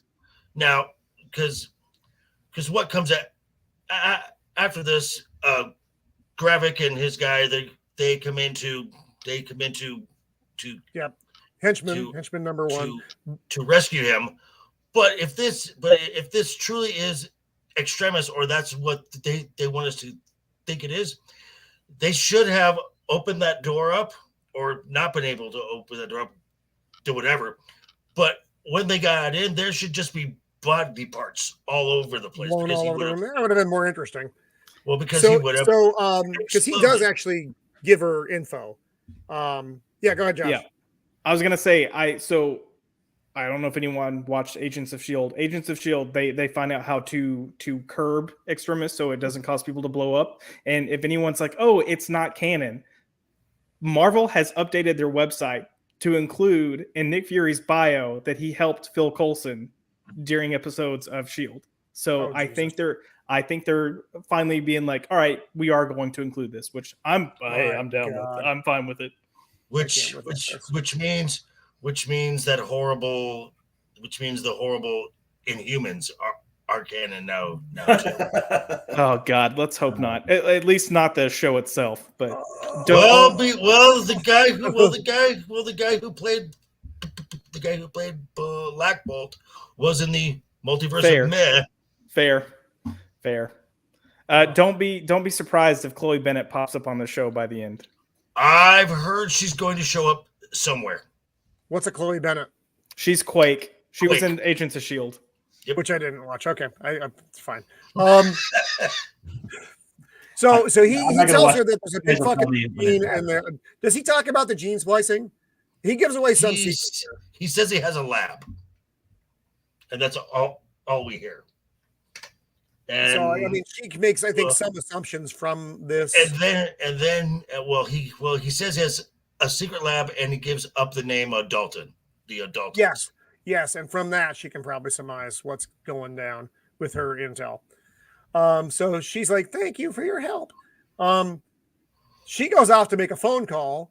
That's peculiar because whatever. She says she's going to go around back to see if anything's happening. The driver the retard Skrull who wanders up to the fucking 3. gate. You're doing great, boss. And meanwhile, number 2 and fucking the G-Man walk in and start fucking shooting up the deli. She kicks over the chair when she hears the gunfire, makes her exit through the trap door. Hello, goodbye. They rescue him, and the fucking they got that guy. See, there should have been body parts all over that. Yeah, that would have been better. Yeah. So he asks, he's like, so did you fucking say anything, dude? He's like, oh no, I didn't tell them anything. I told them lies. And everybody's thinking, yeah, fuck off, you fucking piece of shit. You should have died like a fucking real Skrull. So they're driving to a safe house, but how did the police know to go where our safe house is? That'd be because the dwarf made the phone call. Yeah. Because she's not down with what's going on now, because she understands a little bit more than she knew before. Because her father said, then maybe you should confront the one who killed him. We were just talking about that, Vex. Yeah, no, I got it. I do. I know. I don't know most of their names. So they're driving off into the woods now. Gee, I wonder what's going to fucking happen whenever we drive off into the woods. Literally, Gravik's name is something different every time he says it. I don't know. I just say G-Man. So they're driving off into the woods, and the fucking, Sicilian, I know what's going to fucking happen here. I know what happens in this scene. Everyone knows what happens when you drive a dark car in the middle of the woods. You stop next to a giant hole. This is weird. Yeah. And this is just such a cheap attempt to make Gravik look ruthless. It's kind of basic bullshit, though. It's not anything clever. I like the shot, though. It kind of stays on her, and then it all happens in the background, and then go out back. I like that. Yeah, the American is talking to the number 2 dude. And he's like, "Hey, are we almost home, buddy?" He's like, "Yeah, we're almost there. You poor soon-to-be dead motherfucker." Then you got fucking Brainless over here, just fucking looking at him. What's going on? What's happening? And then they wander off into the woods again. If you've seen, although in Goodfellas they fucking killed him in the trunk, it was a lot more interesting. Right. Train station. He's still also like leaning so far back into the freaking car. Like, why are you riding like that? So they're talking about because he's so cool. Loyalty. He's talking about loyalty here. Right. They're having this conversation. How Danvers lied. How Fury lied. Yep. And she's sitting there going, "He fucking knows," because he fucking knows. He knows. And I fucking and it's like, okay, you know the trap is pretty much sprung at this point. It's not there yet, but it's coming. I bet she's thinking, I should have really had some dragons right now. So you hear Dracarys. Definitely dragons would have made this show a little more interesting. Oh my god, a random dragon here or there. You don't even need to know why they're fucking there. They just pop in and burn some shit and fly out of the scene. We were talking about just random Thor coming in. How about he rides in on a dragon? There you go. Right? Oh, so he falls asleep. She cries. You hear a gunshot. Now we're coming up on the end here. Nick Fury is in some kind of where you store your vehicles in London if you don't want people to find them. How long has that been there? What was that? How long is that? I mean, there's a lot of dust there. I highly doubt that car is just going to start up. Maybe an alien tech car disguised. Wiring and all kinds well, maybe if it's got any shield tech in it, though, it might. Maybe, but I'm just like, wow. That's the Range Rover, then probably not. You're right. That's been sitting there a while. So going down the road, yes, Pops, exactly. Did he check and then the the oil? porn music starts playing, and he walks in this house. It's a lovely home. Yeah.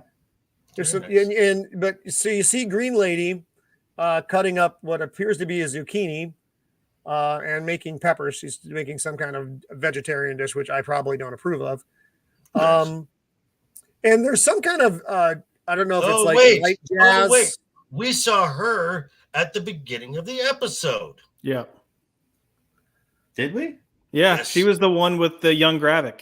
Yep. Yeah, she brought the the future terrorist to the fucking meeting. Nice job, bitch. Okay, I didn't catch that. That's probably after. Did you highlight Different Americas' chat? Are you saying all Skrulls look alike? Jacob, I was thinking the same thing. That was suspiciously like a cucumber. You can cut your finger off really easily there. Yeah. Wow, Jacob, that's wow. Oh my. So Nick wanders and he's wandering through the house, and you don't quite know the vibe yet. And then he walks in the kitchen, and suddenly it's Priscilla Fury, Nick's wife. And you're like, wait a minute, that's peculiar. He puts his wedding band back on because she's making a stern face, and any man knows that a stern face means you have fucked up in some fashion. You may or may not know what it is, but you'll figure it out eventually, or you'll wake up with a pillow on your face going, what happened? And she'll say, nothing, go back to sleep. Anyway, so yeah, I was to say the wedding ring is inside his house. Is that right? That's what we're going with? Yeah, he picks up off the counter. All right. Was it the counter? I thought he had it in his pocket. No, he had it on a little side table of like a key bowl or something. Yes, or what a serial killer might call a trophy table. So that's what was there. He puts the ring back on, and he's like, "That better?" And she's like, "Fuck yeah!" And he kisses her. Now we're left with the question at the end of the episode: is he married to a fucking Skrull and he knows it? He's hitting that green shit. Or does he not know he's banging a Skrull? I think he knows. Also, he's been gone for fucking years, right? And he just walks back into the house like everything's fine. Or am I incorrect in that? That was my impression. Was I've been gone for like 10 plus years, and I'm just coming in and banging my wife. So she is a Skrull. I mean, we see that. I think he knows that she's a Skrull, and I think he knows that he married a Skrull. Because that's the only way you can explain how close he is with Talos and the Skrulls, and why he's not necessarily being Nick Fury with the Skrulls. I also think Nick Fury was like pseudo daddy to Gravik, because they tease like he's smart, he's intelligent, he's got good instincts. You could train him, so they tease that he's been trained. Why he's black? And I would say Gravik probably picked his human look based on, but she's probably. Because she's a Skrull, she's probably been going up to Saber. I keep wanting to call it Sword. She's probably been going up to Saber as well. So either that, or he's been secretly coming down to the house. He's going down. He's going down. I don't think he's been coming down. They would know if he's been. They would absolutely know if he's been coming down. Thank you. I'm here all week. Sorry. I'm so innocent. I don't get these jokes. Gosh. Like when y'all were talking about scissoring earlier. I don't know what that is. Oh, it's fine. Don't worry about it. Don't worry. It's just when you take one scissor and you take another scissor and you do that to the scissors. Is that how you sharpen them? Yeah, that's exactly it. Sure. Yeah, absolutely. You need some oil in there. Oh, okay. Cool. It happens naturally though, right? The oil, the lubrication. Yeah. Okay. Supposed to. I mean, if you're never mind. So that's fuck off. Literally answer that. I'm like, you know what? I mean, we do have our scissor sister in the chat, so yeah, that's right. Vex, that's right. I told Vex she could pop on. We got about 15 minutes left, so Vex, if you want to pop on for 15 minutes to make inappropriate or whatever comments, that's fine. You're certainly welcome. Do it.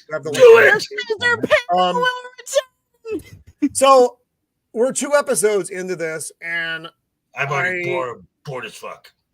The sad thing is, and I think we've all kind of hit on this, there were moments of this show that are genuinely good, that are usually sandwiched between elements of the show that are fucking horrible. At least at least for me, it's based on like a scene or two, okay. Got it. And it's only because of the individual performances. Yeah. Agreed. Other than that, there's nothing redeeming about this show. It is just so meh. Yeah. Yep.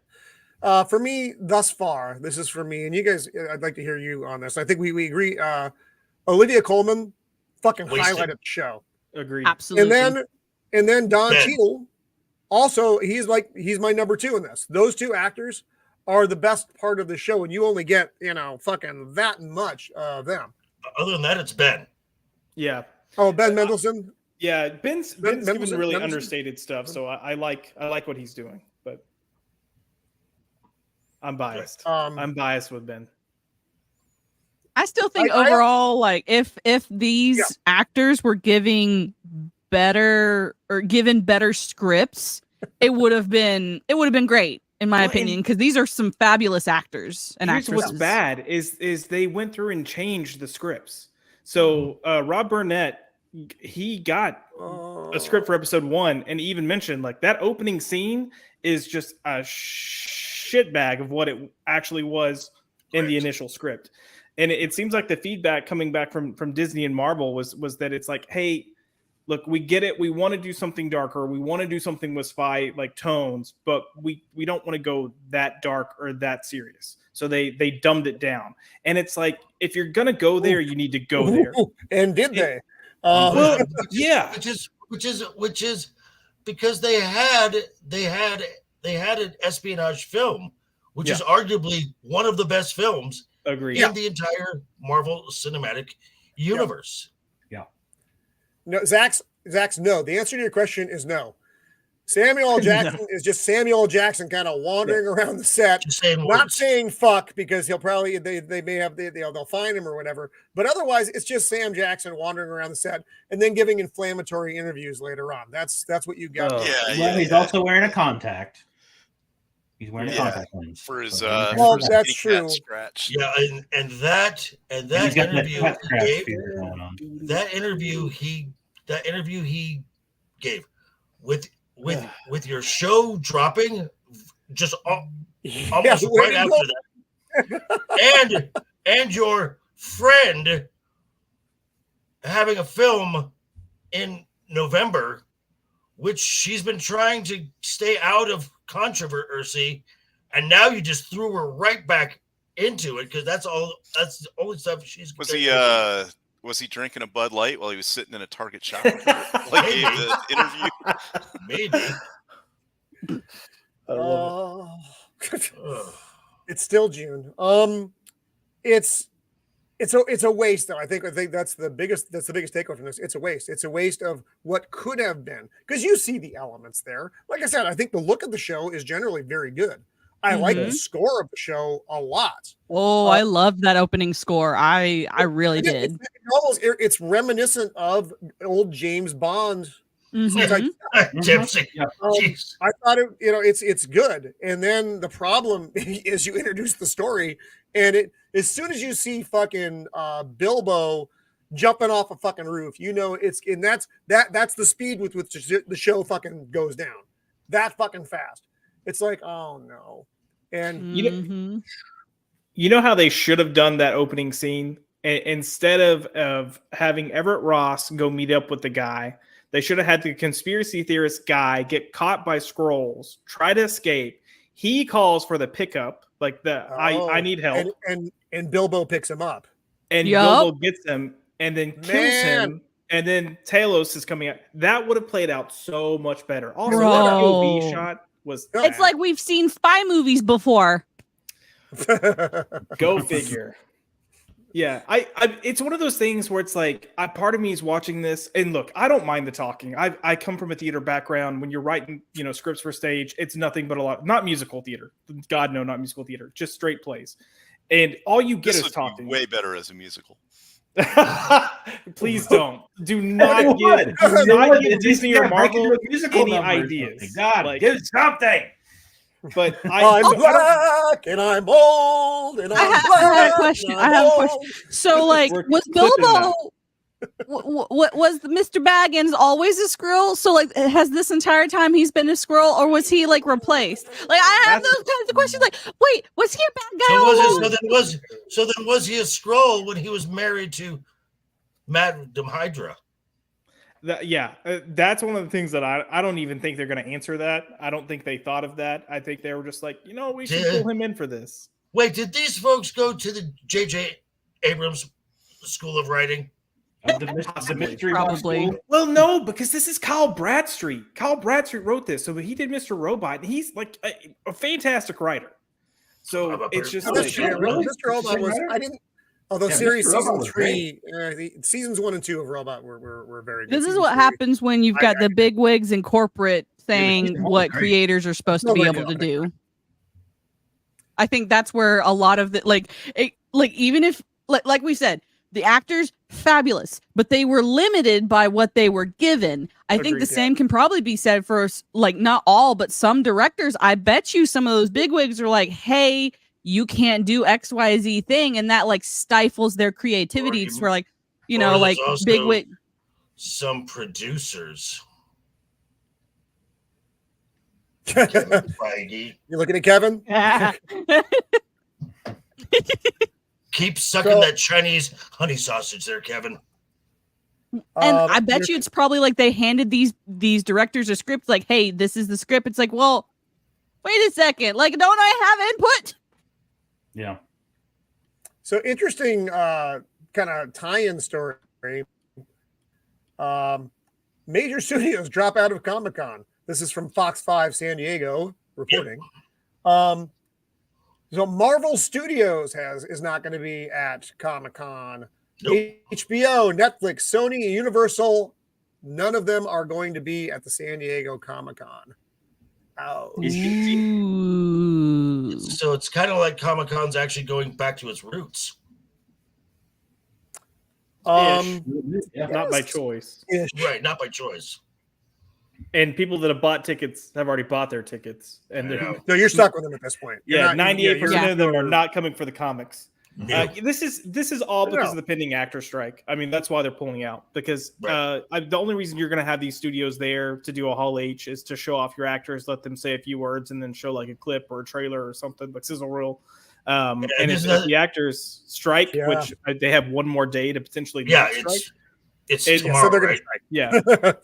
Yeah, tomorrow's the last day, and if they don't land on it, it's strike. And the actors have already voted to strike, so unless they get a behind-the-scenes deal. But if they do strike, the actors then cannot go, because then it's seen as crossing the picket line. Right. Oh, okay. Yeah, just like with the writer's strike, you cannot write for anyone. Yeah, that makes a lot of sense. So they can't even show up at a Comic-Con event? Mm-mm. Really? Huh. Yeah. Interesting. I mean, I don't. Sorry. No, go.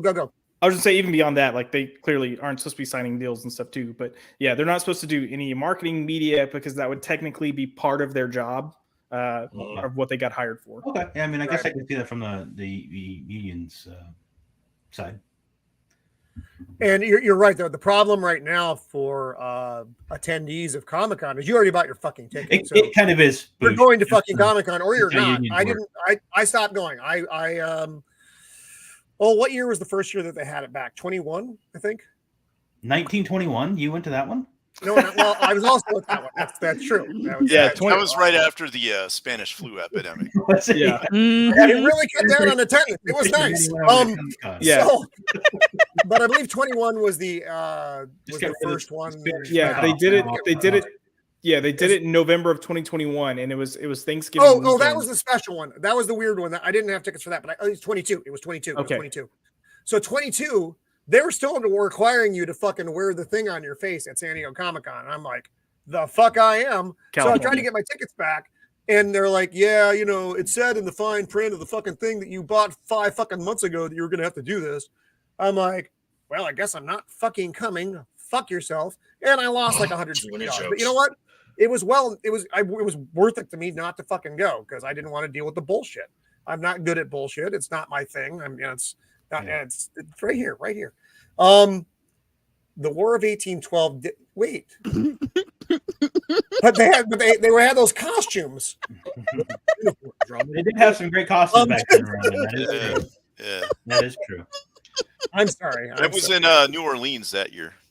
My bad.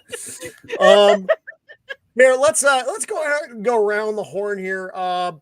So overall, I am going to ask. I'm going to do this again next week. We won't have the preamble of the lead-in, but if you guys want to join me again for this next week, let me know. That way, I can save some time. And all right, fine. Bothering you all. Will it be the same time, same place? Yeah, same as always. My normal Thursday 5 o'clock time slot. So Josh, you up or are you busy? Yeah, no, hey, let's do it. You up? Okay, Tyler. It should be good. Yeah. Is anything going to happen in the next episode? No, nothing's going to. If we're following, dude, nothing. If we're following standard story structure, yes, you're actually going to get something in the next episode. Okay. Thank God. All right, well, we'll have to see, folks, because I am not sold. I mean, like, this next episode is going to be halfway through the series, so hopefully we get something. Yeah. Cosplay is not war. Well, it depends. It depends, Steven. Steven, and also it's really nice to have you out there in the chat tonight. I'm glad you were able to pop in, buddy. Yeah, man. Yes. All right. So short of disaster, we will be back next week. This panel repeating the horror that is Secret Invasion. So we'll go around the horror real fast. Shieldwall, what do you got coming up, brother? Just right now, I still some things in working on a few things, but next week, this show, yeah, for sure. But I will say this, this reminds me of Andor, like Joker was saying, and by this point, I was more invested in Andor than I am in this show. Yeah, I agree 100% in that. So Andor had me a little more pulled into what's going to happen. And I really hope that next episode is just not a recap of the first two. Basically, there's something has to go. Yeah, and he's old. So hopefully it's all his fault. We see some more Olivia Colman. That's a great lineup from the song. That's good. I'm going to add that to the song. Hopefully we see more Olivia Colman in the next episode. We could have a whole episode about Olivia Colman. Right. And I wouldn't be at all sad. So yeah, so thanks for having me on. That's what I got going on. Thanks right on, brother, for everybody being here. So yeah. Cool. Mando, what 10,000 things are you going to be on over the next 2 to 5 days? All right. So, of course, my Saturday show, Literary Souls, is going to be happening 10:30 a.m. Central Standard Time every Saturday. This next Sunday, we will not be doing Unplugged. We have switched that over to every other Sunday, but you will definitely see me around on the interwebs. I'm trying to push for monetization soon. I'm already at 206 subscribers on YouTube. So, woo! We're hoping to get monetized, but either by the end of the summer or at least by the time the next year starts. That's the hope. Right on. Good. Those are goals. I'm still primarily on Twitch, where I stream on Mondays and Tuesdays. And since I'm going to be here next Thursday, we're going to move the Sea of Thieves stream to a different day. I don't know which day, probably Friday. Because we can't go. Sailing is just kind of like, that's my favorite stream to do, is where we just get drunk and sail around in a boat. I did that for 30 years. Yes, I was going to say. We're pirates. It's funner. Probably, almost certainly. What is Literary Souls going to be about this weekend? I'm not sure, because I was supposed to get a book a couple days ago for the Saturday show, and the book didn't come in when it was supposed to. So I'm like, oh no. Well, so I would recommend Who Goes There by John Campbell. Okay. It's can I read it in a day? You can. Yes, you can. You can read it in about 4 hours. I believe that's the one I read too, right? That is yes, that is the story the thing is based on. It's a good one. It's a short read too. I read it in I think a couple hours. I will find some material to also read. If you're looking for a short read, that's definitely one that'll work. Or Gone with the Wind, I hear, is also lovely, but you need to read the warning that is in front of it. Josh, my man, what do you got coming up, buddy?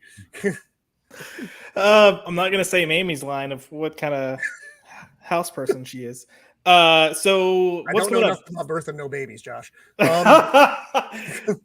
this Saturday, I've got my monthly stream coming up this Saturday, only Josh, and we're going to be kind of touching on freedom and the importance of freedom, and then just kind of sharing some ideas on what your favorite memories are, or favorite traditions are for 4th of July.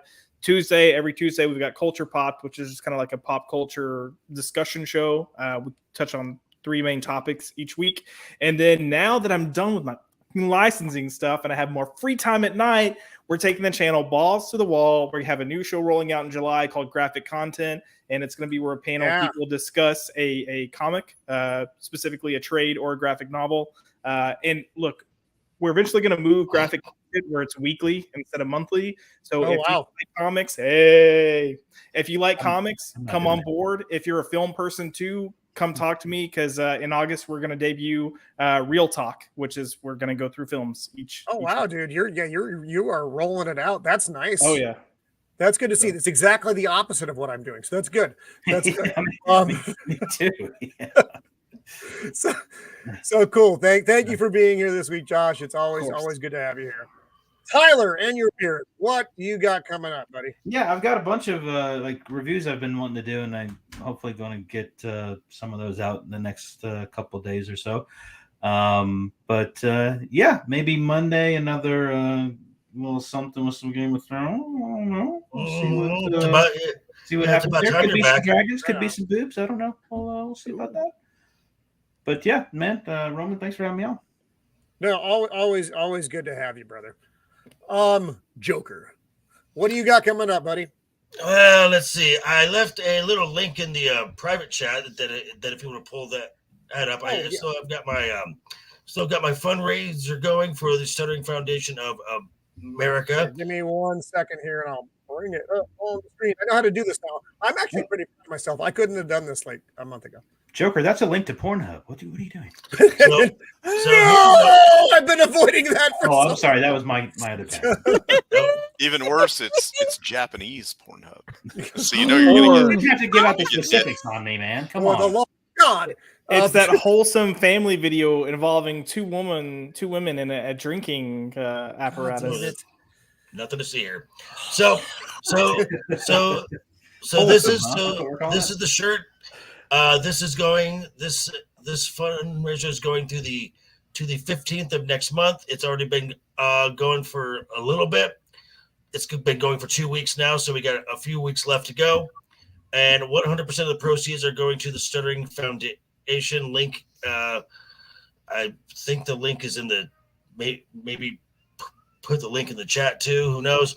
And then Friday, I'm dropping my review of Secret Invasion, and then I will be on 5 p.m. Pacific, 8 p.m. Eastern over on Legion Talk for Friday night's Royal Rumble, talking about the week in pop culture.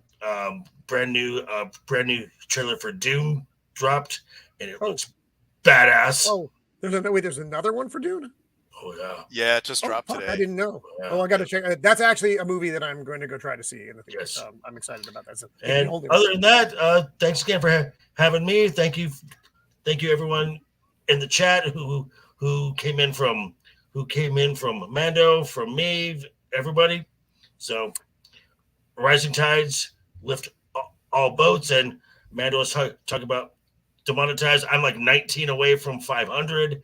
I need the hours. Let's get him there, folks. Let's get him there. Let's do it. I need the hours too. So I've got playlists. I got live streams. Just watch them all. You can go vacuum. Just throw them in the background. Just rack up the hours. Right on. Well, right on. Good. That's great. God, you're like right there, Joker. That's fantastic. He's also got a lot of weird feet videos too, guys. Everybody has those. It's you trying to get hours or not? A member of the channel, you get the special. Or do you not? I'm trying to help you. You submitted them, Tyler. Show off those flippers, man. I'm telling you. Tyler is a true friend. I'm just letting you know. Right. This gets so weird every week. So next week we're going to be looking at episode 3, and since we will have a little extra time, I'm going to throw some news on for topics at the end. I want to get through the episode first, and then we can talk about just kind of whatever, because Indy comes out. We're going to have some shit to talk about. I think The Flash will probably be in 15th place at the theater by that point, so that's good. we'll just kind of cover some just quick news stuff at the end. It'll be nice. It doesn't seem like they're like marketing Indy at all. No, they don't give a fuck about they that. Know that it's. They know that it's. You said that, and I was like, "Oh shit, that came out like this." Most likely, that was number 3 at the box office this week, folks. Number fucking 3. So, The Flash. Yeah, good on you. So anyway, thank you so much to the panel. You guys really brought it tonight. This was a lot of fun. This was a good discussion about a show that's not very good. This was way better than the fucking show, and your ideas certainly were. Thank you to the chat and the multiple chats, because we did a across the board. Everybody's streaming on this show tonight. So it's something new that StreamYard's letting us do. And, why the fuck would we not do that? So right on. So if you haven't subbed to the channel, please do so. There was a bit of a kerfuffle with YouTube this week, and someone lost some subs. And he'd like to get some of them back. Whatever you can do, I do appreciate. Ring that bell, folks. Ring that bell. So I won't be doing, again, it's going to be kind of a quiet week for me. Those of you who are in the know about the why of things.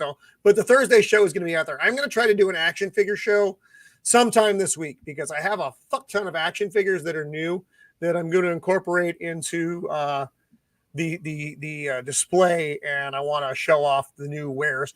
And Ego and I did a show on that, just the unboxing, a few days ago. So if you haven't watched that, go over to Left Eye Ego's channel and watch that.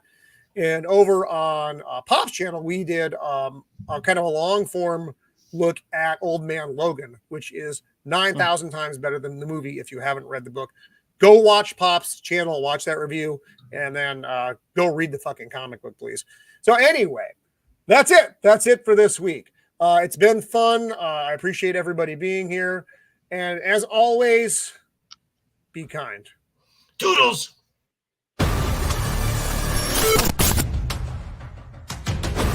you